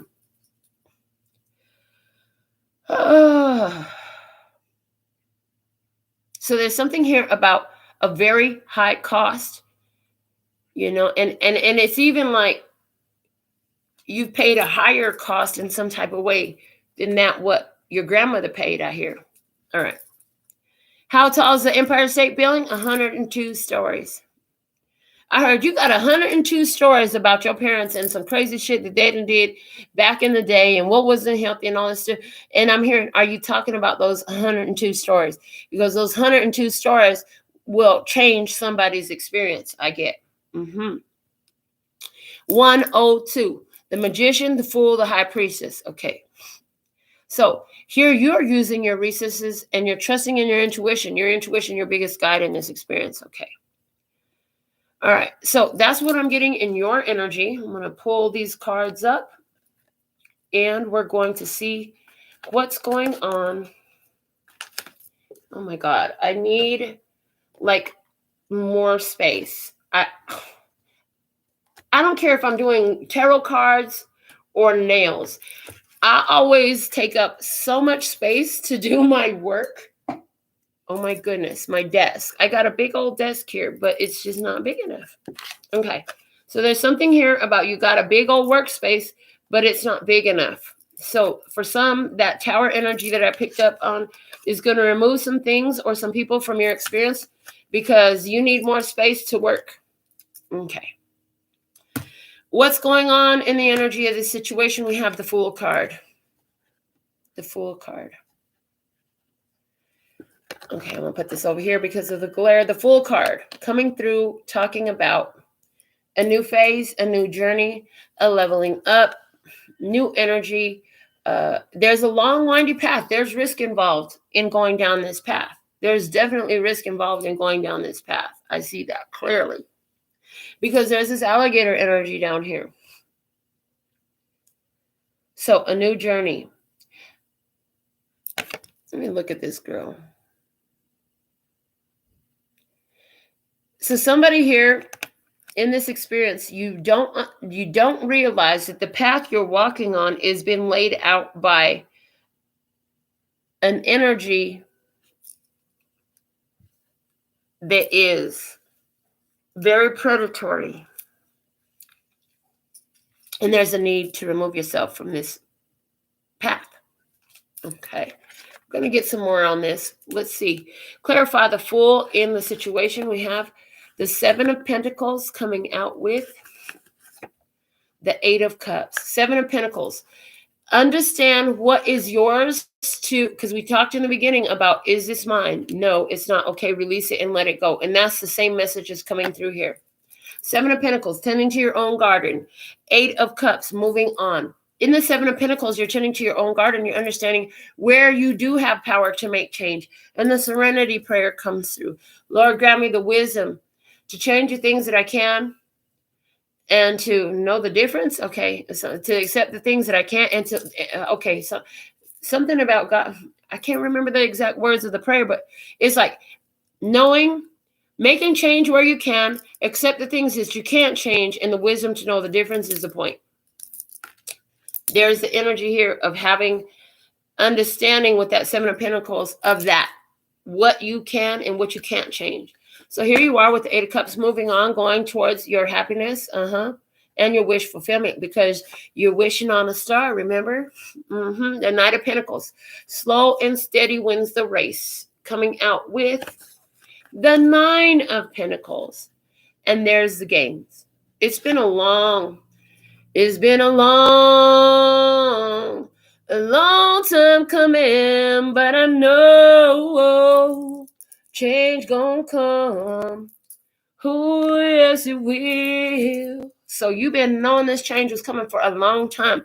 It's been a long, steady race to get into your independence. It's been a long, steady journey to develop this self-awareness, to make these changes, to become the person who could leave those ancestral patterns and karmic cycles behind, to change your energy. Coming out in the experience we have is card number 10, and it talks about the presence. So we're going to go into this in the book. Let's see what we have from the Tree of Life Oracle, the Kabbalah. So 10 is the presence. It's on page 100. So this experience has 100% of what you need in order to have your success guaranteed. You're on the mountain road. You're on the road to success. And again, we have another road here. It's going to involve taking some risks. You're going to meet a challenge on this road. You will meet a challenge on this road, is what that alligator energy is giving me right now.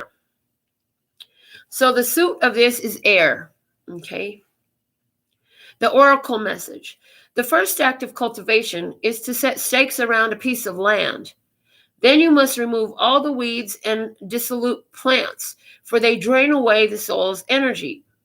Then thinly sow the seeds of presence. So, interesting. There's this energy of, first off, you have to mark your territory. Then you got to clear the land of all the other plants that would take from what you're trying to grow. So there's this, we were talking about it, you know, if you learned whatever age you are, might take that many years for you to shift this energy, but you're making progress. And the first steps of the progress is to mark the territory. In other words, you got to know and realize that there's a situation here that has a higher, brighter solution for you. There's a better way. First step. Second step, you got to remove the weeds and dissolute plants. Okay. I got to look up the word dissolute. Okay. Dissolute means like in my head, it means like make the plants not a problem. But let's find out what the definition of dissolute is. I don't understand. Dissolute plants. Lax in morals? Licentious? What the hell does licentious mean? I don't know that word either. Hold on a second. We're going to get to this. Licentious definition is promiscuous and unprincipled in sexual matters. Okay. So you have to dissolute the plants. So all right, that's what it is. Okay, thank you. Lax and morals. So here we go. You had to remove the weeds. You had to remove the unbeneficial energies from your experience. You had to remove all the shit that was toxic, that would choke you out, that was unbeneficial to your growth here. Okay. And you had to find morality. You had to find your spirituality. Okay. Because it talked about promiscuity and lax in morals. Okay. So you had to find some morals. You had to find some sacredness to yourself. Ooh, that's big. You had to find sacredness to your own energy. That's what's happening in this experience. There's a presence here, okay? You with another have to find the weeds and remove them. Have to add in spiritual authority, morality. Okay. And the commentary. This is the acknowledgement of a presence greater than our own individual consciousness. But even the sense of a separate personal consciousness is a kind of illusion. Where does it begin and end? How is it that we can sometimes feel what another person is feeling? Because in one way, we are already a part of that. But we cannot lay claim to it. The duality of the one and the other, I and not I, is laid down at the core of the universe. These differences are necessary, for without them, nothing could be created. Kabbalah teaches us how these energies are differentiated so that we can understand the components of creation. But as human beings, we also have within us the blueprint of the whole tree of life. It's relating to that Akashic energy. Okay, play. And thus, we can recognize the higher powers which have a place within us too. We have our own version of wisdom and understanding, even though it is limited. We also have the possibility of developing this wisdom and understanding, and for this, the image of making a garden is very relevant. But we can only sow seeds, not force growth. We can try to make the best conditions for the garden to flourish.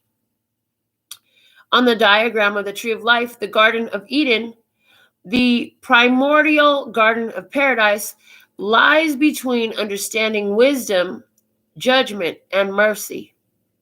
We can only gain access to it when the thoughts, fancies, and chatter of echo and perpetuate are stilled. Then the mind calms down and becomes receptive. We must not be afraid of working the garden, staking out the terrain, and preparing the soil. Then the crown, the presence, can be invited to grow there. In daily life, there are times when it is best to put down your tools, stop your efforts for a while, and simply wait and watch.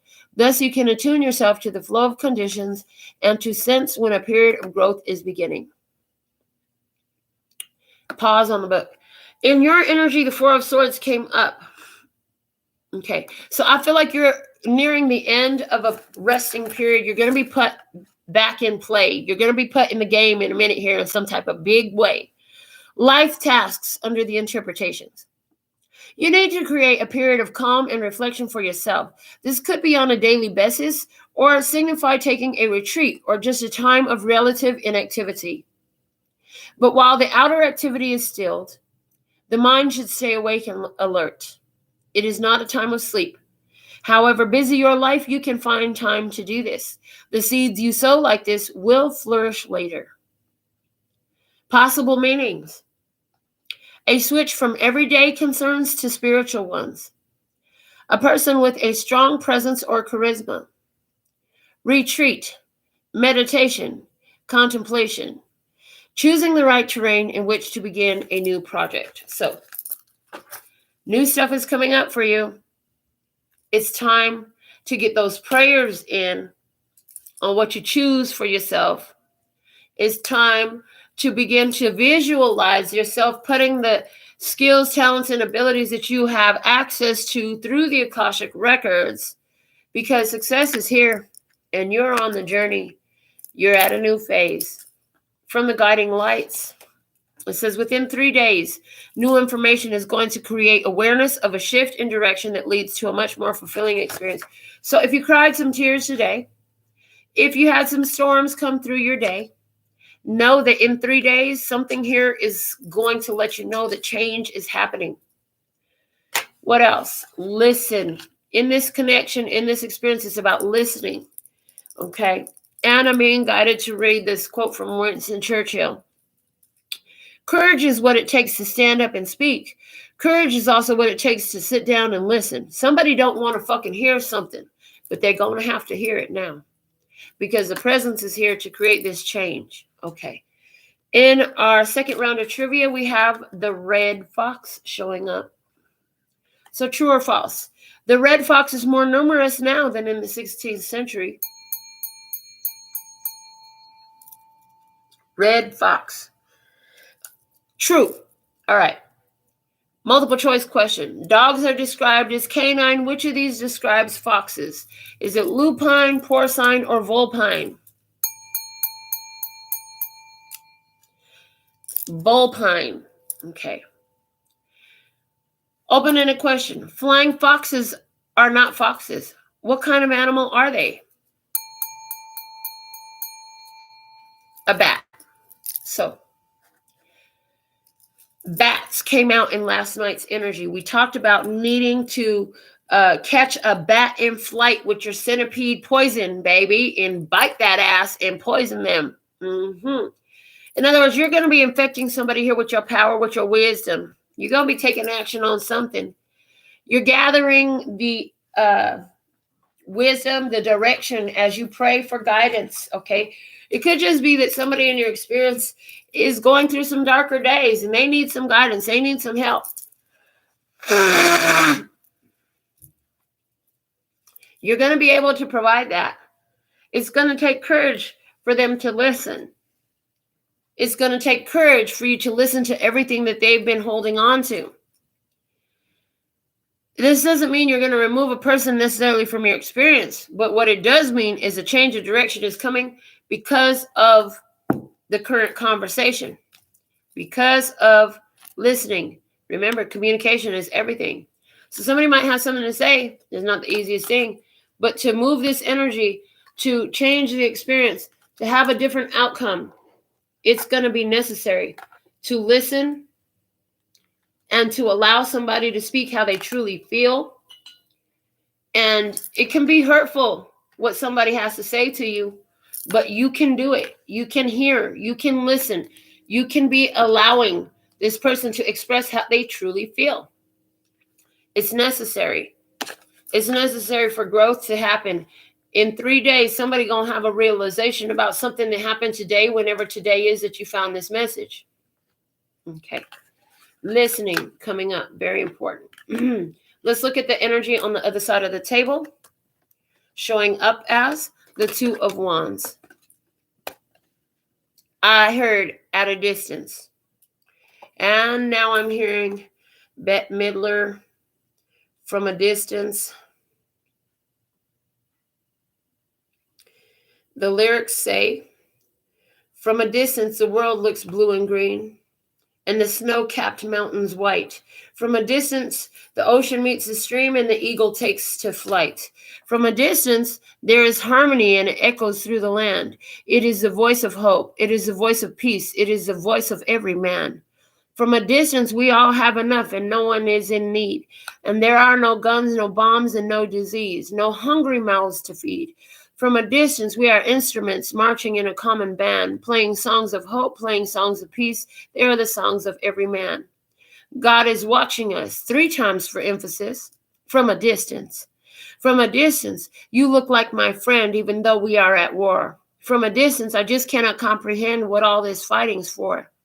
From a distance, there is harmony, and it echoes through the land, and then it repeats, and it ends on the repeat of God is watching us from a distance. So on the other side of the table, there's somebody here who's feeling at a distance, but they are finding their hope. So is somebody taking some time off? Is somebody withdrawing for a little bit? Is somebody pulling back for a little bit? Somebody here from a distance, they're finding hope. They're finding peace, okay? When there's been a war, there's got to be a break in order for the war to fucking stop. Somebody has to stop this shit, okay? The war is only going to continue if nobody brings peace. If nobody can even hope for peace, the war will never fucking end.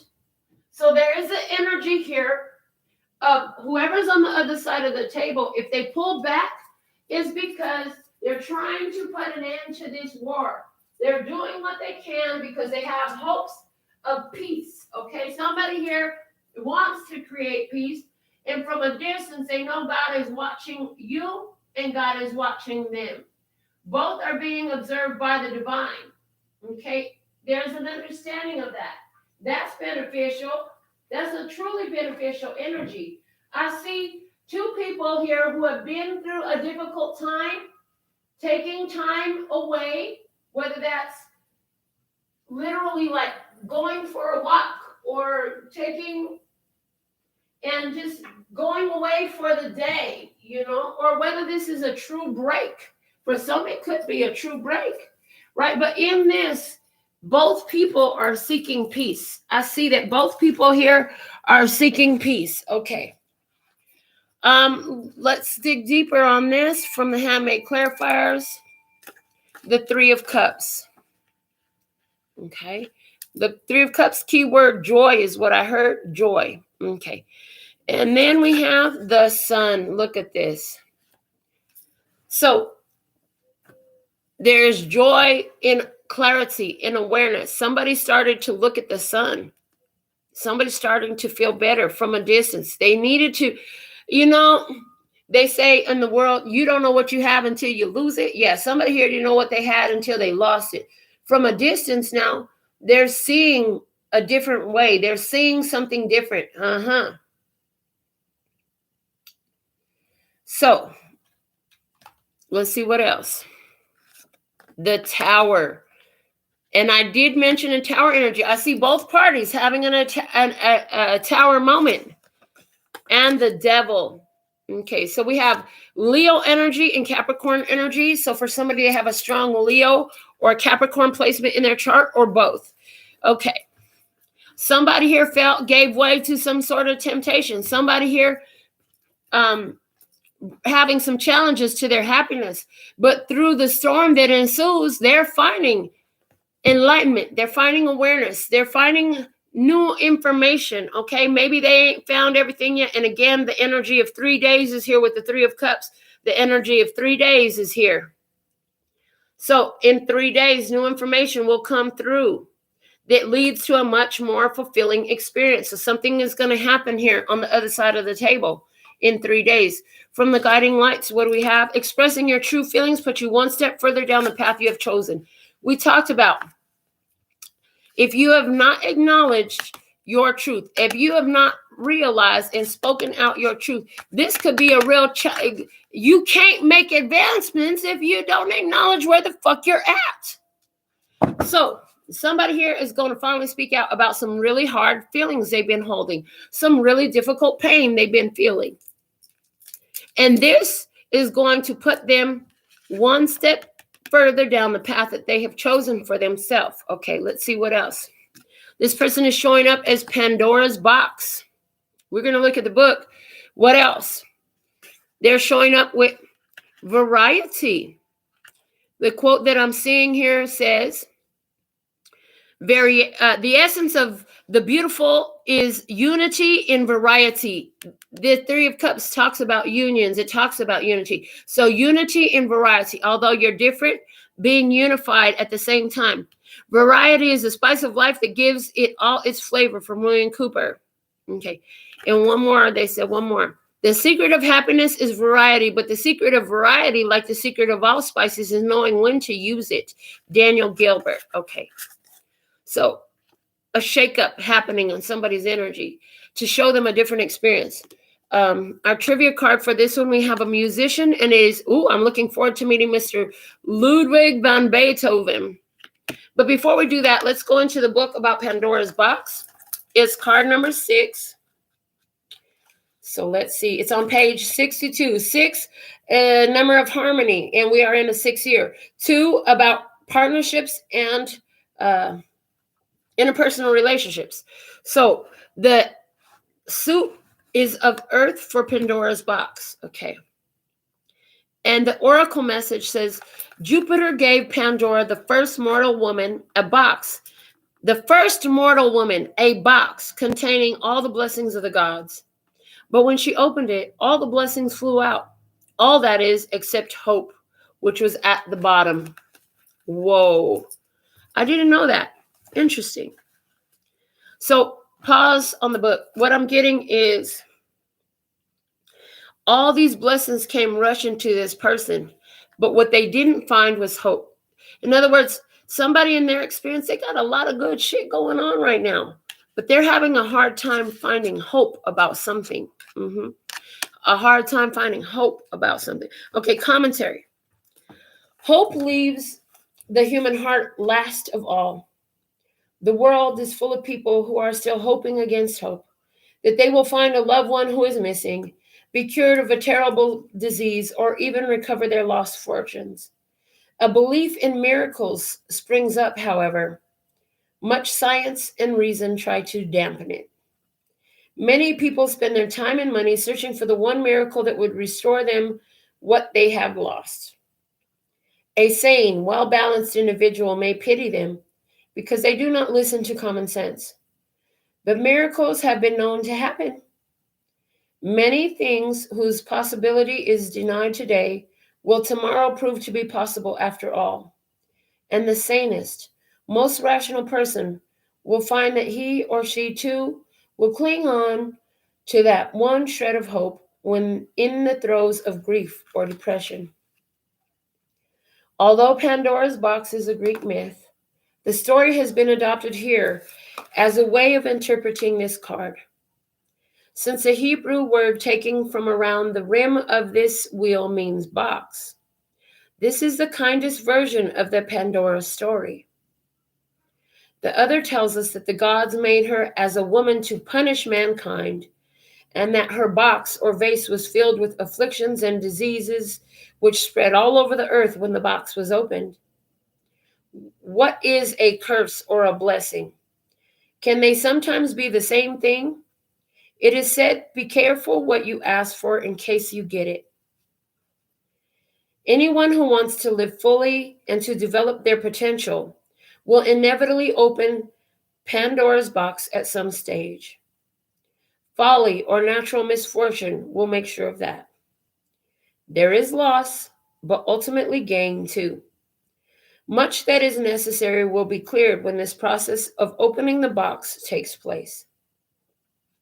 So pause on the book for a minute. When it said, is it a curse or a blessing, and can they sometimes be the same thing? On this channel, we talk a lot about that energy. We talk a lot about that you get handed a whole shitstorm. But what is your perspective? Is it an opportunity? What is the opportunity here? I don't have a very nice way to say this, but I don't care what your shitstorm was in your past and how fucked up your parents was. There are blessings in this, but whether you call it a blessing or a curse, that's what this person needs to understand.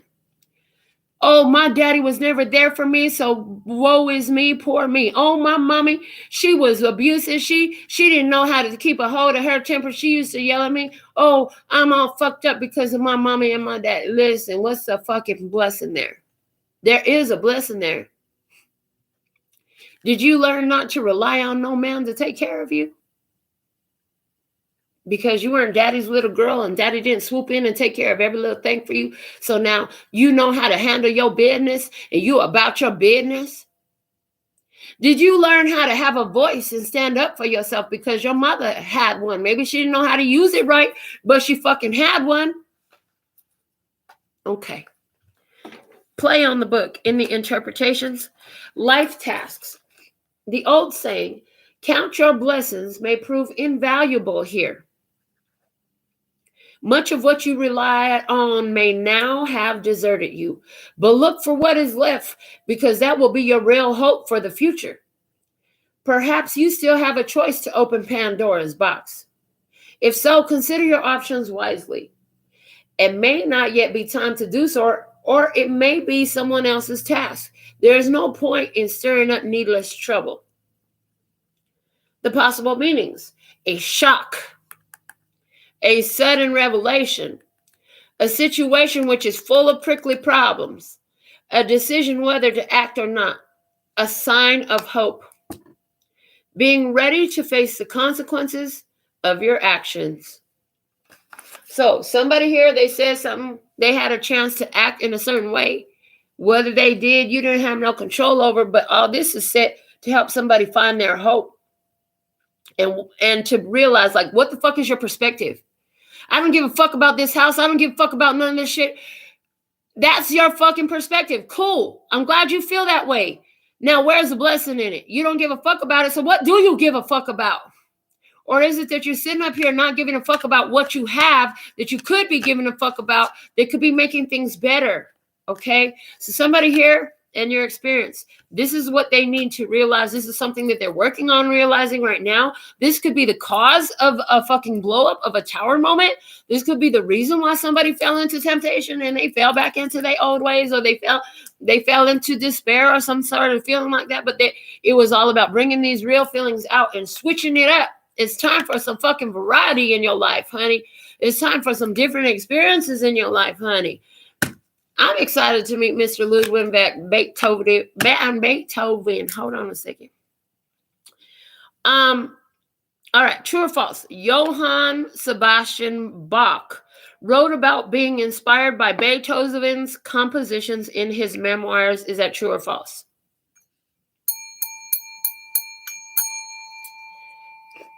False. Bach died 20 years before Beethoven was born. There's something in this experience. Again, both of them are great musicians, right? Somebody here, a person, maybe your grandmother died 20 years ago. Maybe your grandparents died before you were even born. They contributed to your experience in some sort of way. And there's a common energy. I'm getting a very common energy between two people from different generations, okay? In the multiple choice question, which of these musical works was composed by Beethoven? Was it the Bolero, Moonlight Sonata, or the Four Seasons?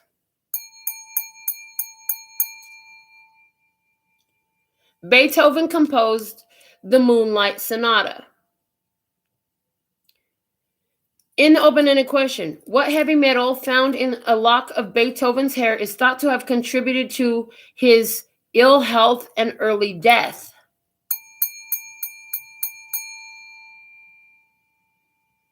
Lead. Okay.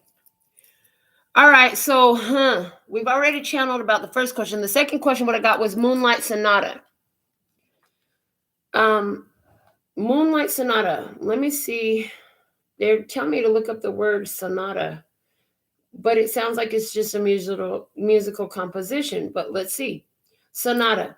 A composition for an instrumental soloist, often with a piano accompaniment, typically in several movements, with one or more in sonata form. Interesting. So with one or more in sonata form, typically with several movements. So Moonlight Sonata. We talked about running through the forest in the dark, you get tripped up. Okay, so this experience was about bringing awareness so people ain't running in the dark, getting tripped up. And somebody in your experience, they've been creating a lot in the moonlight. In the nights, somebody here is creating a lot of hard feelings in the night because they're focusing on situations as being that fucked up thing that ruined my life. Instead of, well, that was a difficult experience, but how did I benefit from it? And how did it serve me? And what did it teach me? It's interesting because what I'm getting is this is keeping this person from a new love, from a new experience, and from letting go and moving into the next season. Because what's happening is they're going to sleep feeling all this misery and all this pain and all this hurt. They're setting themselves up for a day that feels that way. So this person could have really crappy fucking mornings. They really could. Because when they lay their head in their bed, their thoughts are not in the higher vibration. And that is creating the foundation for their new day. So somebody here in this experience needs to listen to the guidance. Somebody said, every night before I go to sleep, I pray. And they might say, well, that's silly. That's just silly. I couldn't see myself doing that. Somebody is letting them know, though, this is what I do. And in this experience, this person has been brought into your experience so they can listen to what you're doing. And it's in their benefit right now. So from a distance, somebody might be thinking about what you done told them about how you prayed at night. You know, we pray. We got to pray to make it today. So somebody here is learning the benefit of prayer in some type of way in this experience.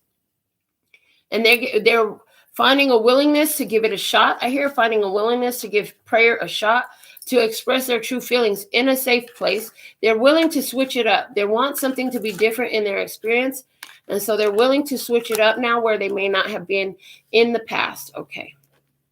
All right. So let's look at what you need to know about, lead. Hold on a second. Lead poisoning. Okay, so somebody here on the other side of the table with this Beethoven card, with him dying because a piece of lead in his hair. Hair is our spiritual antenna. Somebody here, they got something they keep thinking about, and it is an unhealthy thought process. Again, I feel like we've already talked about it, but I just want to add extra emphasis for it. If this person doesn't decide to stop thinking about that difficult experience that was a learning experience as the fucked up thing that ruined the rest of their life, it literally could cause their life to get cut short, because this type of energy brings in dis-ease and dysfunction into your energy, which ultimately will manifest physically. All right. So in what you need to know about this experience, oh my goodness, are we really over 2 hours? Yes, we are. Okay. In what you need to know about this experience, the Four of Pentacles. The Four of Pentacles coming out, heart chakra energy. This time away, because we have two people who have gone to their own corners in some type of way, it's important. Okay. Also, what you need to know is this person's been holding on to something. They don't want to let go of it. Maybe they feel like if they let go of it, they'll be giving up on somebody, and they promised they would never give up in some sort of way. Just trying to hold on to something. Let's see what else we have. The Six of Swords. Creating distance. Again, the distance, okay? In order to find peace. And the Knight of Wands. Somebody here is creating distance from unhealthy actions or behaviors. Somebody here is creating distance because Spirit said, you know what? Get your ass out the house and go take a walk. Or you need some time alone, something like that. They got a spiritual impulse, a gotta take a dump urge. The Knight of Wands is my gotta take a dump urge to create some distance, to move away from the chaos. That's what this experience is all about. It's about getting you out of that chaotic energy. Okay. What else we have? The King of Swords. This is a clarity of thought. This is also Libra, Gemini, Aquarius. And Gemini came out when we did the initial part of the download message here with the little symbol of Gemini. So again, I ask you, where is your Gemini placement in your birth chart? Okay, because it can have something to do with that, or a Gemini in your experience, or also a Libra or an Aquarius. Okay, but there is what you need to know, clarity of understanding and thought. And then we have the King of Pentacles. So as you get clarity of thought, and you take this, and this person, you both, I feel both of you, because there's the Tower energy was on both sides. You know what I'm saying? There's a blockage in the way, and it needs to be removed. And I see that there is going to be two people here who are going to be able to materialize better in their physical experience once this obstruction is removed, once this false idea that this lie they've been holding on to, this untruth, this pain, this unhealthy thought pattern, speech pattern, or behavioral pattern is cleared out of the way. And both parties have it in some sort of way. Once that's removed, oh boy, it's like you think it and it is. You think it and it is. There's a very much a pickup in the manifesting ability, in the materializing ability, in the coming to a physical 3D realization ability. From the feels, our next clarifier comes out, and what you need to know. And this card just attached itself in as a zodiac sign. So how perfect is that? It's Taurus energy. So Taurus, where's Taurus in your chart? Is there a Taurus in your experience? Okay. I have always been this way, and I see no reason I should be anything other than the way I am resolved. Okay. So this is what you need to know is, again, this is fixed earth. Taurus is fixed earth. This is a fixed earth experience. Meaning, this is about creating stability in your heart. You realize what you need to create change in so that this stability is authentic and genuine and empowered. In other words, we talked in the beginning about with that New York State building, there's an experience here that there is some serious solidity going on. In other words, energy hasn't been moved because there's structures, there's ideas that are so solid in who and what you are that it's kept you in a certain place. Okay. But now it's coming up for being transmuted, for being removed in some sort of way. Okay. The Passover comes through with energy of number 9. And I never told you guys. I said, you never told them what you got about that B-25 bomber. My life path is number 9, and I am 43 years old at the time of this reading. So there's definitely something in this message for you. You are aligned with this message for a purpose.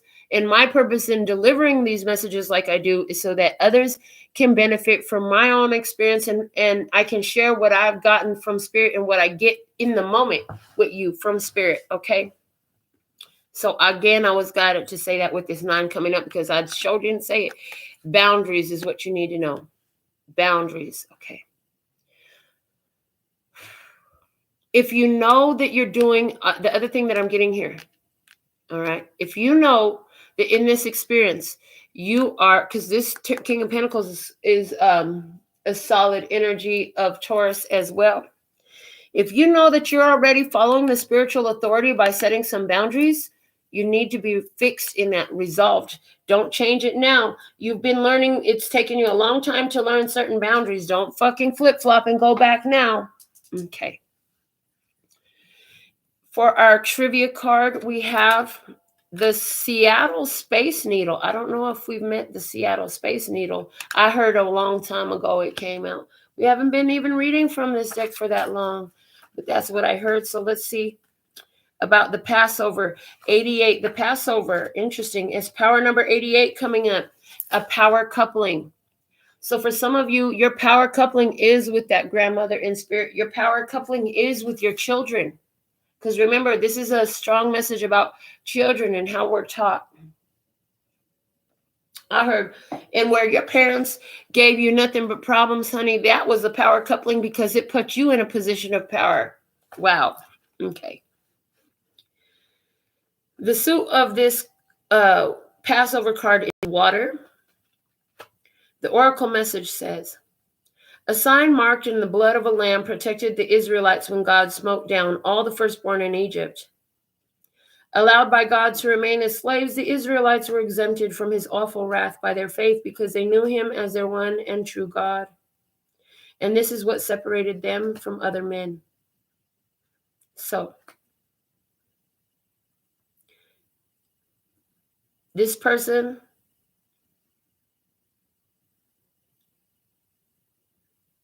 is protected. For someone, this person is your firstborn or the firstborn. Okay? For some reason, this person has been allowed to remain a slave in some sort of situation because this is the perfect learning environment for them. All right. Commentary. The Passover marks the time when the Jewish people were freed from slavery in Egypt.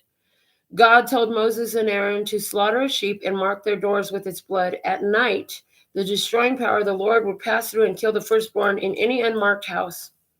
After that terrible night, not a house in Egypt was without its dead. But the Egyptians released their captives. Along with liberation came the holy command to keep the Lord's Passover. God said, you shall keep this day as a day of remembrance and make it a pilgrimage, a pilgrim feast, a festival of the Lord. You shall keep it generation after generation as a rule for all time. From Exodus 12.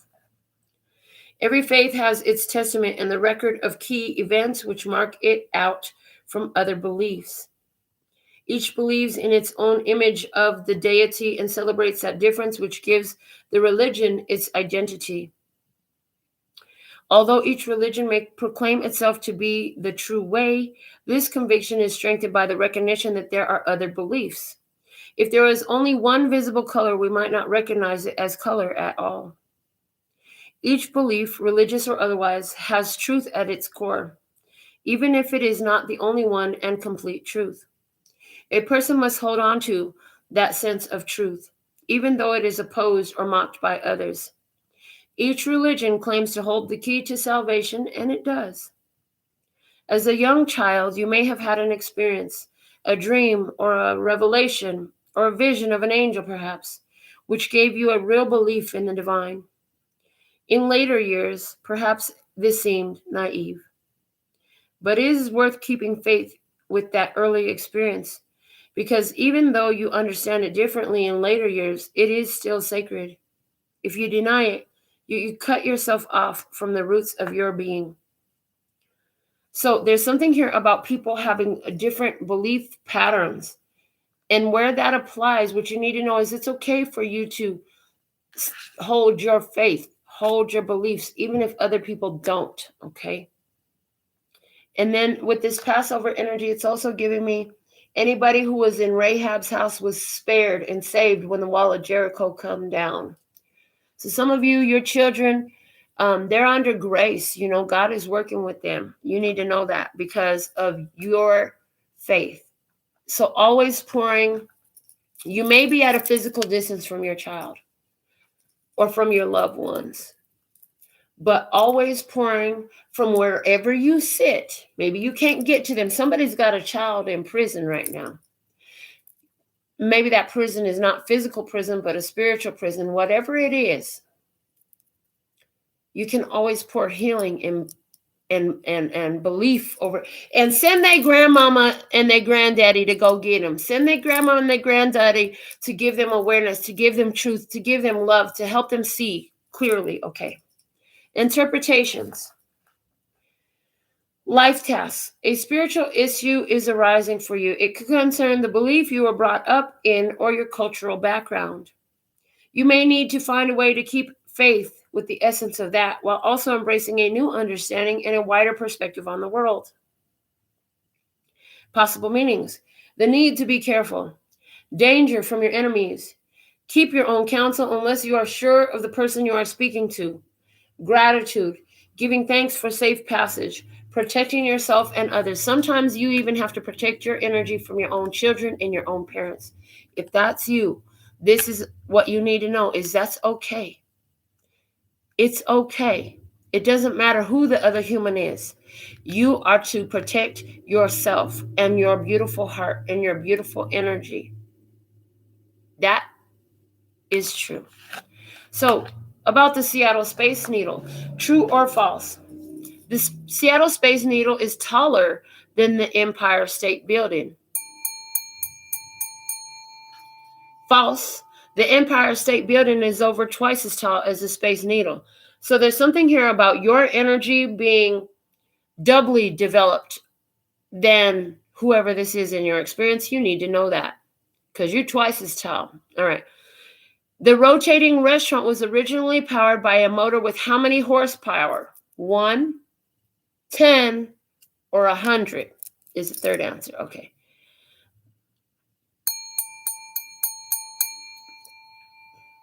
It was originally powered by a motor with only 1 horsepower.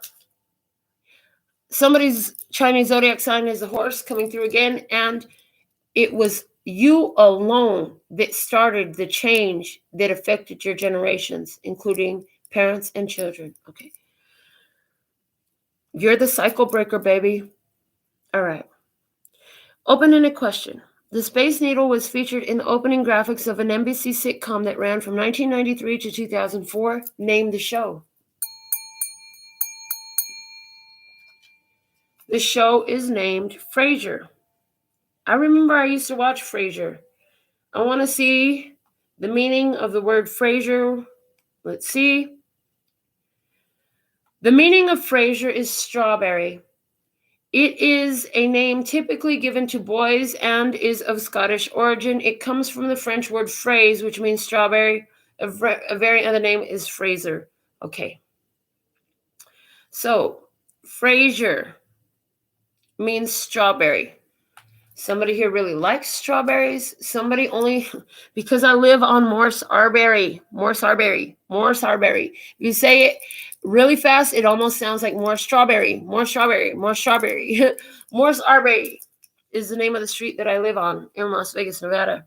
And so somebody here, but the true name of the street is only half. So again, it's showing somebody's only made it in their evolution half as far as you have, in regards to their boundaries, in regards to being resolved about what really is beneficial for them.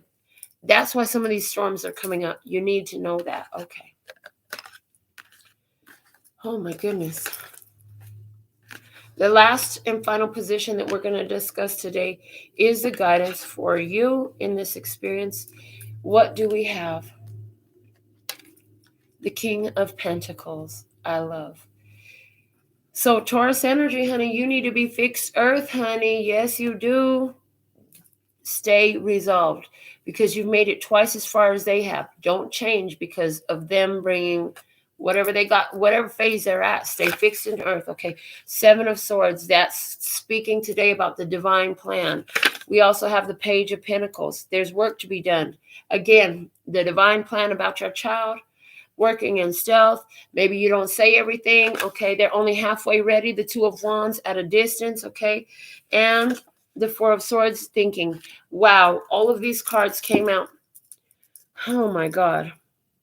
So the person on the other side of the table showed up as the 2 of Wands. You showed up as the 4 of Swords. So there's a divine plan between you and your child, or you and your parent, about this experience that's happening here, that is giving you both some downtime to really fucking get your thoughts together. But there's also the double energy. The other person showed up as the 2 of Wands. You showed up as a 4. So a 2 and a 4. There's something here about, your faith is twice that of the other person. Your beliefs are that much more solid. The other person is still in an earlier phase of development in this experience. Okay, you need to know that. But with the 3 of Wands at the bottom of the handmade clarifiers, your ships are coming in, honey. And for some of you, it requires this challenging experience that gives you both a knock upside the head, a tower moment. Yeah. Maybe somebody was very angry with that King of Wands we had at the bottom of the deck. Very angry about a situation in some way. From the fields, the guidance, it says, I have so many beautiful things to contribute to your beautiful life. Let the fun commence. Generous. Be generous with your kindness, with your patience. If you love them, give them the time they need, and be stable and be fixed earth in what you know, in your convictions, in your truth, in who and what you truly are. We have the test. Card number 8. This is all a test. How you going to come through? Reflection. This person in some type of way is a reflection of your energy. And for our final round of trivia, we have Chichen Itza. Chichen Itza coming up. Okay, so I'm excited to see about Chichen Itza. But first, let's go into the test here. It's card number 8. 8 deals with the Strength card in the Tarot. It also deals with power and as above, so below energy, infinite potential. It could talk about anger in a lower vibration. Being connected at a distance, okay, is something else I hear. So the suit for the test is fire. The oracle says, the test is always to be what you are. The present moment always demands that you should be what you have become, no matter what the excuse, what the rationale. This is what faces you. Words are long, fine clothes that hide you from the sight of your fellows, but they also trip you up as you grasp at life. So clothes are something you put on, you change according to the day. They're saying, listen, stay fixed earth. You know who and what you are. Stand in your energy. It's important for you to do this right now, because if you can do this, other people can truly see who you are. And there is something here about this person needing to see you for who you really are, because your reflection is invaluable for them. As they see you, they can see themselves. Okay. Commentary. This card is about truth. The naked truth of your being may not be something that you wish to reveal very often. Pause on the book. I told you, parents, if you ain't told your children about your tragedies that you transmuted into blessings, it's time. Your children needs to know. They need to know the truth about who you are and how awesome you are and what you did to overcome your experiences, because they're going to look at you in a different light, and it's going to help squash some boundaries between you and them. I heard. Okay. Play on the book. It is powerful, yet vulnerable. It is rare to see someone just as they are. Social interaction demands niceties, evasions, mild lies, and flattery. Pause on the book. If you're having this experience where there is some sort of storm between you and somebody you love them enough to let them reveal their true feelings. It doesn't mean because you have an argument the shit is over. If the love is real, an argument is just going to clear the air and remove obstructions, okay? Play on the book. We protect others from the full force of our being and also protect ourselves from possible scorn or attack. The danger is that we may conceal the truth even for ourselves. Then, when we rush forward eagerly to embrace something, we are tripped up by the image we've created of ourselves. Someone thinks of you as wise, so you don't show that you are confused. Someone believes you are peaceable, so you hide your anger. If you put too much energy into promoting a false image, it will suck up the sun and leave you with little light to spare. The test of being who you are in the moment is a hard one.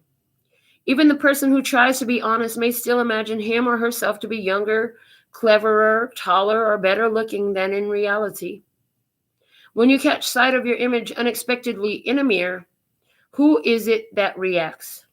At that moment, you are distanced from your image and you dwell in your own essence.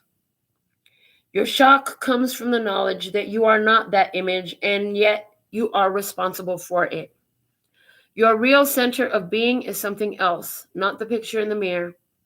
But nevertheless, your history is written on your face, and there may be rather more of it than you would like. If you are insulted, move past the insult, beyond the defiance and hurt, to see what is truly behind it. Your essence cannot really be insulted because it has no self-regard. It is what it is. And I'm being guided to read the post. I haven't put any words together to write a post on Facebook in a long time. Today, I was guided to do so, and now I am to read it to you.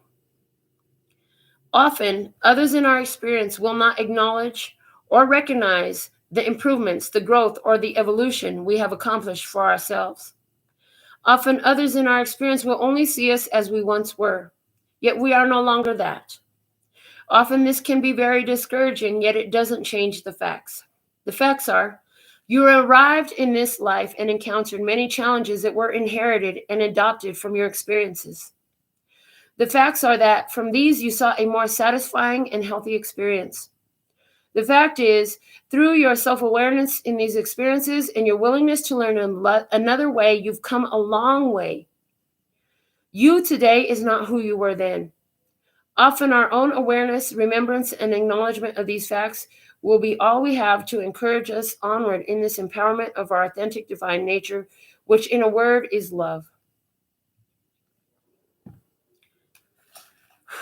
The interpretations play on the book. Life tasks. You may be tested in some very searching ways. Keep your own center of balance. Be truthful to yourself and you will survive. You do not have to tell everybody else all your real thoughts and feelings. The real test is an inner one, and if you act with integrity, matters around you will clear up. Possible meanings: an exam or a test, an inspector or inspection, proving your worth, the need to adapt to changed circumstances without compromising your integrity. A plan or project will be tested for its validity. So, there is a reflection coming up. In this reflection, whoever is in your experience has only done half of the journey that you've done in some sort of way. They've only looked at half of their shadow. They've only looked at half of their experience. They've only seen the glass half full. They're having a hard time seeing it from a higher perspective. And somebody here still sees you, or maybe going off on you, or maybe trying to criticize you for shit about who you used to be. You ain't even that person no more. Maybe today is the day that somebody unleashes on you some hard feelings that they've been holding since way back when you were that person. This is a reflection. This is a reflection of where you've been. Take note of how far you've come. And they may not see you for who and what you truly are, and they're not going to be up there. Oh, we saw all the times that you didn't explode. And I remember it was exactly 254 times that you didn't beat my ass or curse me the fuck out when you would have, when you were the old. They ain't going to know. They're not going to see that shit, but you do. Just because they can't see you, because all they can see is who you used to be, because all they can see is the mistakes from your past, that don't mean that you're still that person. You ain't even that person no more. Don't let that shit bring you down. Keep going. True or false about Chichen Itza? The city of Chichen Itza features a platform decorated with carvings of human skulls. True or false? True. It was used to display the heads of sacrificial victims. Open-ended or multiple choice question. Which is true about the city of Chichen Itza? It has the largest ball court of ancient Mesoamerica. It was ancient Mesoamerica's largest city. It is home to the world's largest pyramid. Which is true?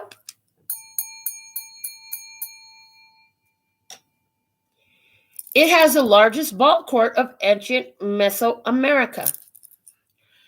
The open-ended question. What Mesoamerican culture founded the city of Chichen Itza?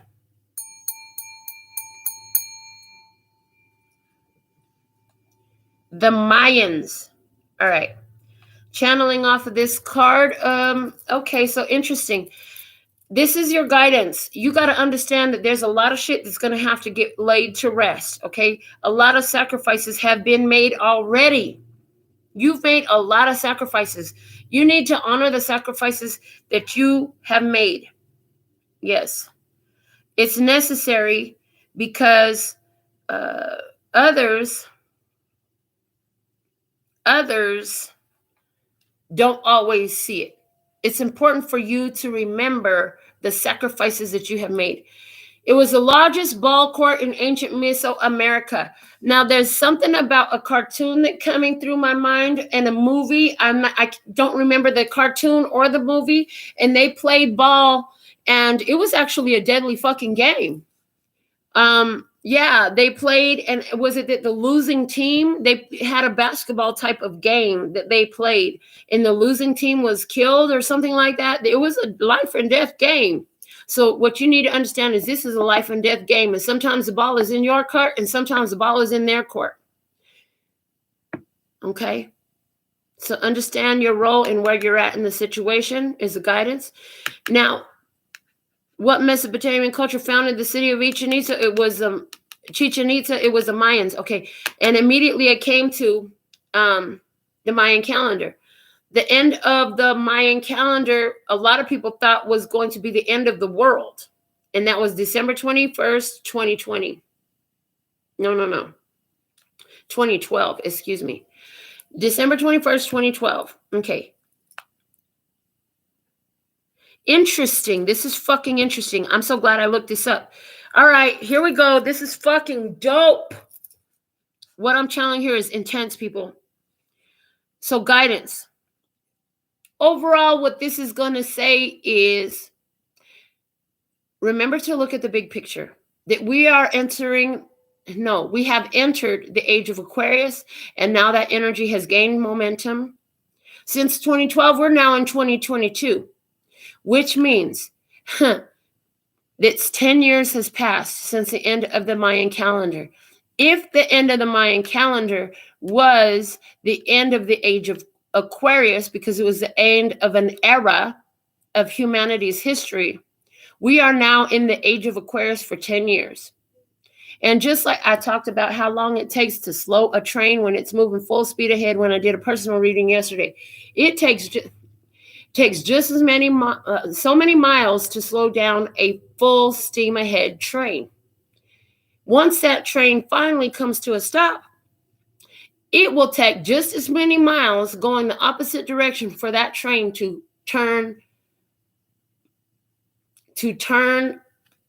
and catch speed. Is that true or false? They're saying that's false in this experience that we want. But we want to give you the idea that it does take time. Okay, thank you. So we also talked about, interesting, I heard a lot of you, for you, Melinda, you started learning about this energy on the other side of the age of Aquarius. The new ones now, they're learning about these shifts and they're learning about their authentic nature in the age of Aquarius. They're going to be able to pick up momentum moving in the other direction much faster than you did. So that's a good news. Now, the same thing for our societies. We had thousands of years of the age of Pisces, okay? And now the age of Aquarius is 10 years. The number 10, physical wholeness. There's something coming in about it's affecting people on a physical plane. In 2020, December 21st, 2020, in glancing at the precursor to this article, which I'm about to read in a second here, they said was when the Mayans believed that the world would actually end was 8 years after. What happened in December 2020? Anybody remember? That was in that fucking pandemic virus was released in China. You know, the one that the United States government has the fucking patent for? Yeah, just like they were the ones that bombed the Empire State Building? Yeah, like that. Okay. For us, what we need to understand as the Love, Peace, and Happiness tribe is this pandemic was a physical catalyst to the destruction of the old system. Okay. Because when the age of Aquarius began, the structures of the age of Pisces still existed, and all of those structures have to be removed and replaced with age of Aquarius structures. There's something here about that. All right, so this article was written, interesting, on December 21st, 2021. So the winter solstice is here, and some conspiracy theorists think it's the end of the world. Bonkers theories predicting our impending doom have been fueled by the Mayan calendar for years. Why do people think the world will end on December 21st? Wacky Christian evangelist Pastor Paul Begley forecast the doomsday would strike on December 21st, 2020. He predicted the same thing again for 2021. Well, we're in 2022, so we know that didn't happen.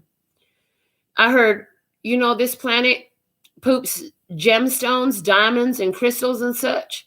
So don't worry, this planet's going to be fine. Okay. He cited the Mayan calendar and recent solar storm activity as events for his claims. Recent solar storm activity. I believe what they just showed me was that day years ago when I pulled up the Schumann resonance and the power was off the fucking charts on there that I have never seen before or since. That was the solar storm that they're talking about. And that was the dispatch of Christ consciousness to every human mind is what I'm hearing. In other words, remember the guidance. Stay looking at the bigger picture. Here we go. According to Pastor Begley, the Mayan calendar has been resurrected once again and points to this date as one of apocalyptic significance. After claims the world would end on December 21st, 2012, when the Mayan calendar ran out, came to nothing, conspiracy theorists now say the date was miscalculated. Instead, the Mayans apparently believed our world would be snuffed out 8 years later on December 21st, 2020. This year, Begley claims the Mayans may have been dyslexic and noted the wrong date. Shut the fuck up. This dude is funny as fuck. Okay. Coincidentally, the date is also the beginning of the winter solstice. Pause on the reading. in the Bible, it says when Jesus comes back, he's coming with the chariots of heaven, and all eyes will see and all ears will hear. But listen, even in the Bible, the first manifestation, the first materialization of the sacrifice was a physical one. Okay? It was a physical one requiring an external sacrifice. Then it was a personal sacrifice in the physical. But the next level is spiritual. There's always something, I don't have the right experiences or examples to prove, but it was always first physicality, and then it became into spirituality. So people looking for God or Jesus to come in on literal chariots from heaven, and they looking for Jesus, just like the Israelites were then looking for Jesus to go sit up on, or the Jews were then looking for Jesus to go sit up on the throne and get rid of Herod. No, it was never meant to be that. His kingdom is a spiritual one. And now I'm hearing, our God is an awesome God. That's my daddy's favorite church song. He didn't like to go to church that much, but it was his favorite church song. Anyway, people's waiting on Jesus to come in on the chariots so fast with the wind and the clouds. But really, in the confusion, Christ consciousness is being divvied out to every human. That's why how every ear will hear and every mind will know about what God is. Okay, continuing moving forward. That's what this energy is about. So after he talked about the Mayans may have been dyslexic and noted the wrong date. Shut the fuck up. Again, I'm going to say that. Coincidentally, the date is also the beginning of the winter solstice. Pause on this reading again. The beginning of the winter solstice. Winter, the period of cold. The period of cold. Okay. For some reason, that's significant. It goes without saying that Pastor Begley's claims are pure speculation and are not backed by any hard evidence. He even noted himself that not all prophecies come true. Pause on the fucking reading. Yeah, they do. You're coming at it from a human perspective. You're not seeing the divine mind. There is shit outside of somebody's experience. We could get information about what this means on our experience in 3 days, because it brought me back to the card about in 3 days. Something, new information coming out. All right. The evangelist has made plenty of doomsday predictions in the past, all of which thankfully have come to nothing.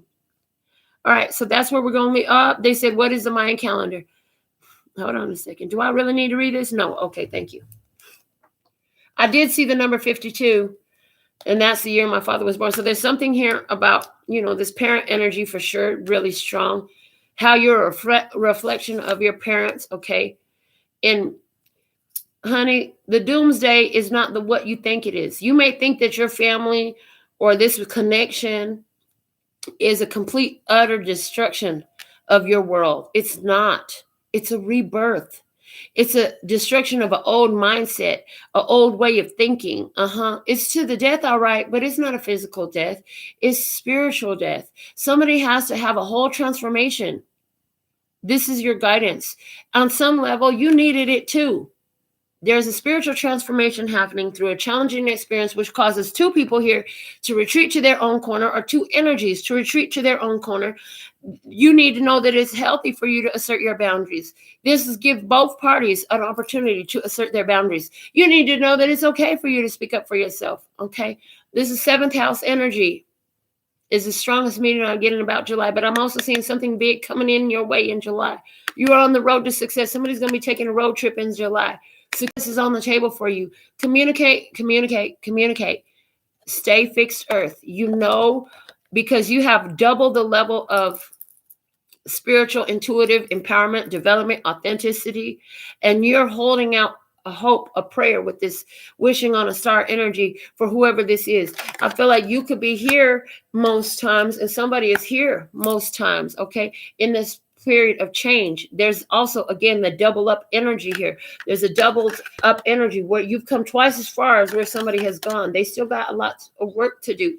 Be patient with them if you love them, and give them the time they need and take the time that you need. You don't have to betray your boundaries and your standards in order to do this. You can honor your boundaries while doing this. This is what I have for you for the download today. I'm going to check my phone. If you send me a donation to get a personal today, hurry up and put some in the comments, but I'm going to check my phone because I missed something yesterday. Also, I was supposed to do personal readings first today, but God had another plan for me. And so I'll be back with some personal readings that's going on. Okay, I'm not seeing anything in my phone, so it looks like we're complete. And I'm going to take a little break, and then I'm going to get these ladies their personal readings. So if you're one of those ladies, I'll be back, baby. It won't be too long, okay? Until next time, thank you for sharing this channel and this video with somebody who really needed it. Thank you for doing what you're doing, because you are an anchor to the age of Aquarius. So thankful and grateful for the love and peace and happiness you bring into your corner of the world, baby. We all in our corner of the world, and we're going to be fixed earth, and we're going to stand on the wisdom and the knowledge, because with this, like the serenity prayer, we know what we can change, we know what we can do, we know what we can't do, and we're going to make peace, and we're going to accept it all, okay? All right, with all this being said and done, oh shit, and they're back to the original. Your steps are in order. There are steps to this. There are levels to this, okay? And you have come a long way from feeling shame, which was at the bottom of the emotional vibrational scale. And it took you through each one of these. And you know, somebody else in your experience, they may be only halfway. Maybe they're at the position of anger. Yeah. Maybe you're, hold on, they said to pull that emotional vibrational scale out. Somebody here, what you need to know is that you are at 10. What is 10? 1, 2, 3, 4, 5, 6, 7, 8, 9, 10. Neutrality about an experience here. Somebody else is at 5. 1, 2, 3, 4, 5. They're at 5. They're in fear about some experience here. So for something about that coming through here, whew, what a long message. Almost 3 hours on one message, you guys. I wasn't intending or planning this. It's coming out the way it's coming out, and I don't have a limit for spirit, for God to teach us and work with us, and you shouldn't either. I feel like you don't. Until next time, I absolutely love and adore the part of me that aligns with you, the golden thread that shines all the way through, called love and peace and happiness. And in the meantime, in between time, you can treat yourself at LPHtarot.com, as in love, peace, and happiness to you and yours, and of course, me and mine. Until next time, kamsahamnida. Gracias. Later, baby. Oh, shit, I can't hang up yet. I can't end this. Thank God I put this card on the freaking mouse pad. I would have forgot to read it again. Our closing message, if you're still here. Dearest you have a unique purpose and destiny that only you can fulfill. But first, you need to know that destiny isn't a destination. You don't arrive at some special place where, poof, you're perfect and happy all the time. You say that a fucking again. Okay, hold on. It's about establishing and firming up a commitment to a certain experience, whatever form that takes. Your soul knows what you need to experience. Your destiny is to be present to all of life's adventures, to discover your talents and full potential through allowing inspiration to lead you, and to risk standing apart from the crowd to listen to your soul. You are special, as much as you are also paradoxically one with the world individual, yet part of a great whole. Both truths have led you to this moment where you are saying you are on the right track, even if your ego self doesn't see that. Listen to your soul, check in with spirit, keep going. That's all, folks.